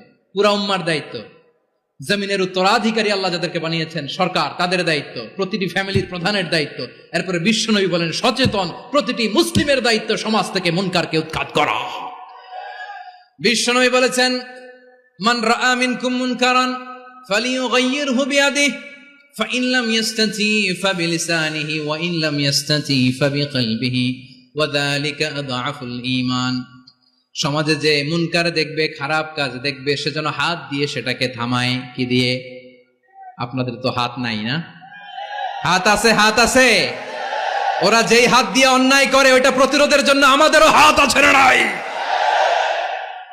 আমার প্রিয় ভাইয়েরা, ওরা ওদের যেই হাত দিয়ে টেন্ডারবাজি করে, চাঁদাবাজি করে, ইফটিজিং করে, দখলবাজি করে, যেই হাত দিয়ে, ওই মুনকার থামায় দেওয়ার জন্য আল্লাহর দেয়া আমাদেরও 2টি হাত আছে না নাই? আমাদেরও হাত আছে। থামাইতে হবে, থামাইতে হবে, হিম্মত করতে হবে। আমার প্রিয় ভাইরা, না থামালে আমরাই ডুববো শেষমেশ। আমাদের বাঁচার জন্য হইলেও থামাইতে হবে। রব্বুল আলামিন বলেন ওয়াত্তাকু ফিতনাতাল লা তুসিবান্নাল্লাযীনা যালামু মিনকুম খাসসা। ও আমার গোলামেরা, ওই আযাবকে ভয় করো যে আযাব যখন আমি জমিনের বুকে পাঠাই শুধু জালেমদেরকেই মারি না, আলেমদেরকেও মারি। আযাব যখন আসে তখন শুধু জালিমই মরে না, আলেমও মরে। জানেন মুসা আলাইহিস সালামের পায়ে একবার একটা লাল পোকা কামড় দিয়েছে, লাল পিঁপড়া। লাল পিঁপড়া কামড় দিলে খুব আরাম লাগে না? কি লাগে? হ্যাঁ, জলে না? লাল একটা পিঁপড়া কামড় দিছে, তো উনি রেগে মেগে পাশি দেখে লাল পিঁপড়ার বাসা, পা দিয়ে ডলে মুছে সবগুলো পিঁপড়া মেরে ফেলছে। এই ঘটনাটা আল্লাহ ঘটিয়েছেন এজন্য মুসা আলাইহিস সালাম ছিলেন কালিমুল্লাহ, সরাসরি আল্লাহর সাথে কথা বলতেন। তিনি আল্লাহকে জিজ্ঞেস করেছিলেন, আল্লাহ তুমি যখন কোন জনপদে আযাব পাঠাও, শাস্তি দাও, ওখানকার শুধু জালেমরাই তো মরে না, ভালো মানুষগুলাও মরে, তো আযাব দিবা মুশরিকদের উপর দিবা, অবাধ্যদের উপর দিবা, ভালো মানুষগুলারে মারো কেন? আল্লাহ বললেন, মুসা তোমার যে কামড় দিছিল পায়ের মধ্যে পিঁপড়া, কয়টা পিঁপড়া? জোরে বলেন। একটা পিঁপড়া, তো সবগুলারে মারলা কেন? রেগে মেগে পুরো পিঁপড়ার বাসা ভেঙে ম্যাসাকার করলা কেন? এই মুসা, আমি যখন অ্যাকশনে যাই, আমি যখন শাস্তি দেই, তখন এত বাস বিচার করা হয় না, বাস বিচার করা যায় না। যখন অ্যাকশনে যাওয়া হয়, ওইটা ডাইরেক্ট অ্যাকশন হয়ে যায়। চিল্লায় বলো ঠিক কিনা? এজন্য আমাদের বাঁচার জন্য হলেও এই পাপ থামাতে হবে, এই শয়তানের অট্টহাসি থামাতে হবে, অন্যায় অপরাধ সমাজ থেকে আমাদের থামাতে হবে। কারণ আযাব আসলে ওরাও মরবে, আমরাও মরব। একটা জাহাজ 2 তলা, আপনি আছেন 2য় তলায়, শুনতেছেন? শুনতেছেন? জাহাজ কয় তলা? আপনি কোন তলায়? 2য় তলায়। নিচের তলার কিছু লোক জাহাজের তলা ছিদ্র করতে আরম্ভ করছে। কি ছিদ্র করতেছে? আচ্ছা, জাহাজের তলা ছিদ্র করলে তলা দিয়ে কি ঢুকে? এখন আপনি যদি বলেন আমার কি, আমি তো 2 তলায়, আমার কি, আমি তো সেফ, আমি ইন দ্য সেফ জোন, আমি তো ভালো আছি, আমি তো ভালো আছি, ওরা ছিদ্র করে ওরা মরবে। আসলে কি শুধু ওরা মরবে, নাকি তলা ফুটো হলে ভিতরে পানি ঢুকলে আপনারও শরীর সমাধি হবে? তলা দিয়ে যখন পানি ঢুকবে, জাহাজ ঢুকলে আপনিও মরবেন। এজন্য নিজে মরার আগে ওই পাগলগুলোর নিচতলায় যে থামাতে হবে। চিল্লায় বলেন ঠিক কিনা? এজন্য আল্লাহ বললেন, মুনকার প্রতিরোধের দায়িত্ব সমাজের টপ টু বটম সবার।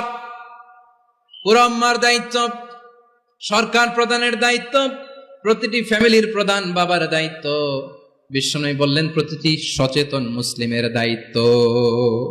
এজন্য মুনকার প্রতিরোধ করার দরকার আছে না নাই? সমাজে এই যে ইফটিজিং হয়, আপনার বোনের বয়সী একটা মেয়েকে কিছু বখাটে টিটকারি করে, এই বলে সেই বলে, নোংরা কথা বলে, রাস্তায় দেখেও আপনি পাশ দিয়ে না দেখার মতো চলে যান কেন? আপনি দাঁড়ান না কেন? আপনি দাঁড়ালেই তো থেমে যাবে, কারণ সত্যের যে শক্তি, তার সামনে মিথ্যা মুখ থুবড়ে পড়ে। আপনার সামনে ও কিছুই না, নাথিং। আপনি দাঁড়ান, ওকে প্রশ্ন করেন যে আমার বোনকে তুমি ডিস্টার্ব করো কেন? আপনাকে দেখে আরো 5 জন দাঁড়াবে, 5 জনকে দেখে আরো 10 জন দাঁড়াবে। আমাদের নীরবতা আর আমাদের নিশ্চুপ থাকাই জালিমদেরকে আরো শক্তিশালী জালিম বানিয়েছে। এজন্য মুনকার প্রতিরোধের দায়িত্ব আমাদের সবার।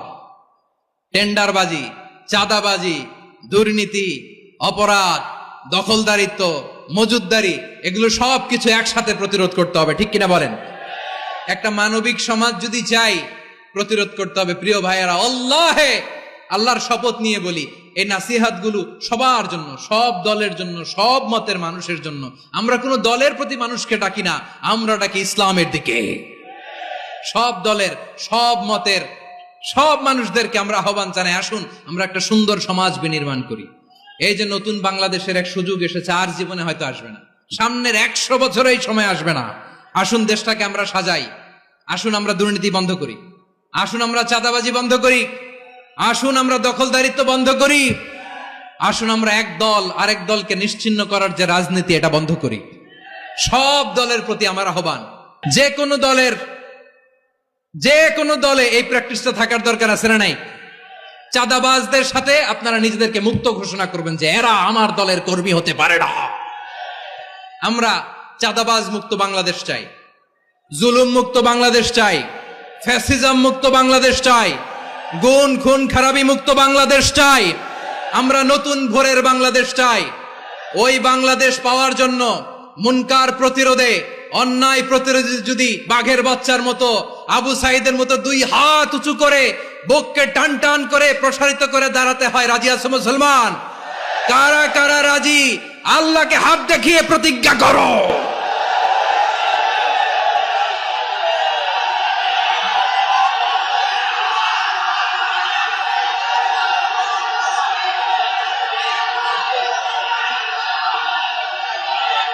আমার প্রিয় ভাইয়েরা বসুন, বসুন আমার ভাইয়েরা। রাব্বুল আলামিন বলেন ওয়ায়ানহা আনিল ফাহশাই ওয়াল মুনকারি ওয়াল বাগি ইয়াইদুকুম লাআল্লাকুম তাযাক্কারুন। আল্লাহ বললেন আমি অশ্লীলতাকে নিষেধ করি, আমি সব ধরনের মন্দ কাজকে নিষিদ্ধ করি, সব শেষে আমি সীমা লঙ্ঘনকে তোমাদের জন্য নিষিদ্ধ করি। আলোচনা মনে আছে তো, না ভুলে গেছেন? নিষিদ্ধ করেছেন কয়টা জিনিস? 1 নম্বরে অশ্লীলতা, 2 নম্বরে মুনকার তথা সব মন্দ কাজ, 3 নম্বরে আল বাগি সীমা লঙ্ঘন, ক্রসিং দ্য লিমিট। সীমা লঙ্ঘন করা ভালো না। We all should know our limits. চিল্লায় বলেন ঠিক কিনা? একই আয়াতে আল্লাহ বললেন কুল ইন্নামা حرم ربي الفواحش ما ظهر منها وما بطن والإثم والبغي بغير الحق। অন্যায় ভাবে যে অবাধ্য হয়, যে সীমা লঙ্ঘন করে, তাদেরকেও আমি এটা হারাম করে দিলাম। সীমা লঙ্ঘন করা হারাম, সীমা লঙ্ঘন করা হারাম। আল্লাহ বারবার বারবার আমাদেরকে ওয়ার্নিং দেয়। যখন আমরা থামি না তখন আল্লাহ ধরে, আর যখন ধরে তখন ছাড়ে না। ধরে ধরে ধরে না, ধরলে আল্লাহ। ফেরাউনকে কিন্তু হুট করে ধরে নাই, আপনারা জানেন 9 বার ওয়ার্নিং দিয়েছে। ফেরাউনকে আল্লাহ তাআলা ওয়ার্নিং দিয়েছিল কয়বার? বীর চট্টলার বীর সেনানীরা আওয়াজ করে বলেন ফেরাউনকে ধরার আগে ওয়ার্নিং দেয়া হয়েছিল কয়টা? রাব্বুল আলামিন বলেন ওয়ালাকাদ আতাইনা মূসা 9 আয়াতিন বাইয়িনাত, 9টা মুআজিজা দেখিয়েছি।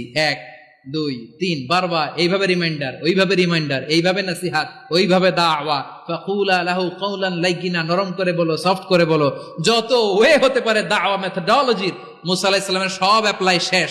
10ম বারে যে আল্লাহ ধরছে, 10ম বারে যে ধরেছে। এজন্য আল্লাহ বলেন আমি সীমা লঙ্ঘনকে পছন্দ করি না। কোরআনের অন্য আয়াতে বাগীকে বলা হয়েছে আল ইতিদা, সীমা লঙ্ঘন যারা করে তাদেরকে আল্লাহ বলেছেন মুতাদিন। وقاتلوا في سبيل الله الذين يقاتلونكم ولا تعتدوا إن الله لا يحب المعتدين। আমি সীমা লঙ্ঘনকারীদেরকে কোশ্চিন কালেও পছন্দ করি না। আমরা যেন সীমা লঙ্ঘন না করি, রাজি আছেন তো? যে কোনো ক্ষেত্রে ইবাদতে যেন সীমা লঙ্ঘন না করি। অনেকে আমরা ইবাদতে সীমা লঙ্ঘন করে ফেলি। বিশ্বনবী সাল্লাল্লাহু আলাইহি ওয়াসাল্লাম যেটা শিখিয়েছেন এর বাইরে যে অতিরিক্ত বুজুর্গ হতে চায়, এরকম আছে না নাই? করা যাবে না, কোনো ক্ষেত্রেই সীমা লঙ্ঘন করা যাবে, এমনকি যুদ্ধ ক্ষেত্রেও না। বিশ্বনবী সাল্লাল্লাহু আলাইহি ওয়াসাল্লাম বলেন খবরদার যুদ্ধ ক্ষেত্রেও সীমা লঙ্ঘন করো না। কি সুন্দর ইসলাম আমরা পেয়েছি। বিশ্বনবী বলেন খবরদার যুদ্ধের ময়দানে কোনো নারীর গায়ে হাত তোলো না, কোনো শিশুর গায়ে হাত তোলো না, কোনো গবাদি পশু হত্যা করো না, কোনো শস্য ক্ষেত্র ধ্বংস করো না, ইবাদতরত অন্য ধর্মের কোনো সন্ন্যাসীর গায়ে হাত তুলো না। বলেন সুবহানাল্লাহ। তাহলে আমরা সীমা লঙ্ঘন করতে পারবো? প্রিয় ভাইরা, একটা সুখী সমৃদ্ধ শান্তির সমাজ, মানবিক সমাজ যদি আমরা গঠন করতে চাই, আমাদের আল্লাহর দেয়া কয়টা আদেশ মানতে হবে বলেন দেখি? সবাই বলেন কয়টা? আর বেঁচে থাকতে হবে কয়টা জিনিস থেকে? আওয়াজ করে বলেন কয়টা?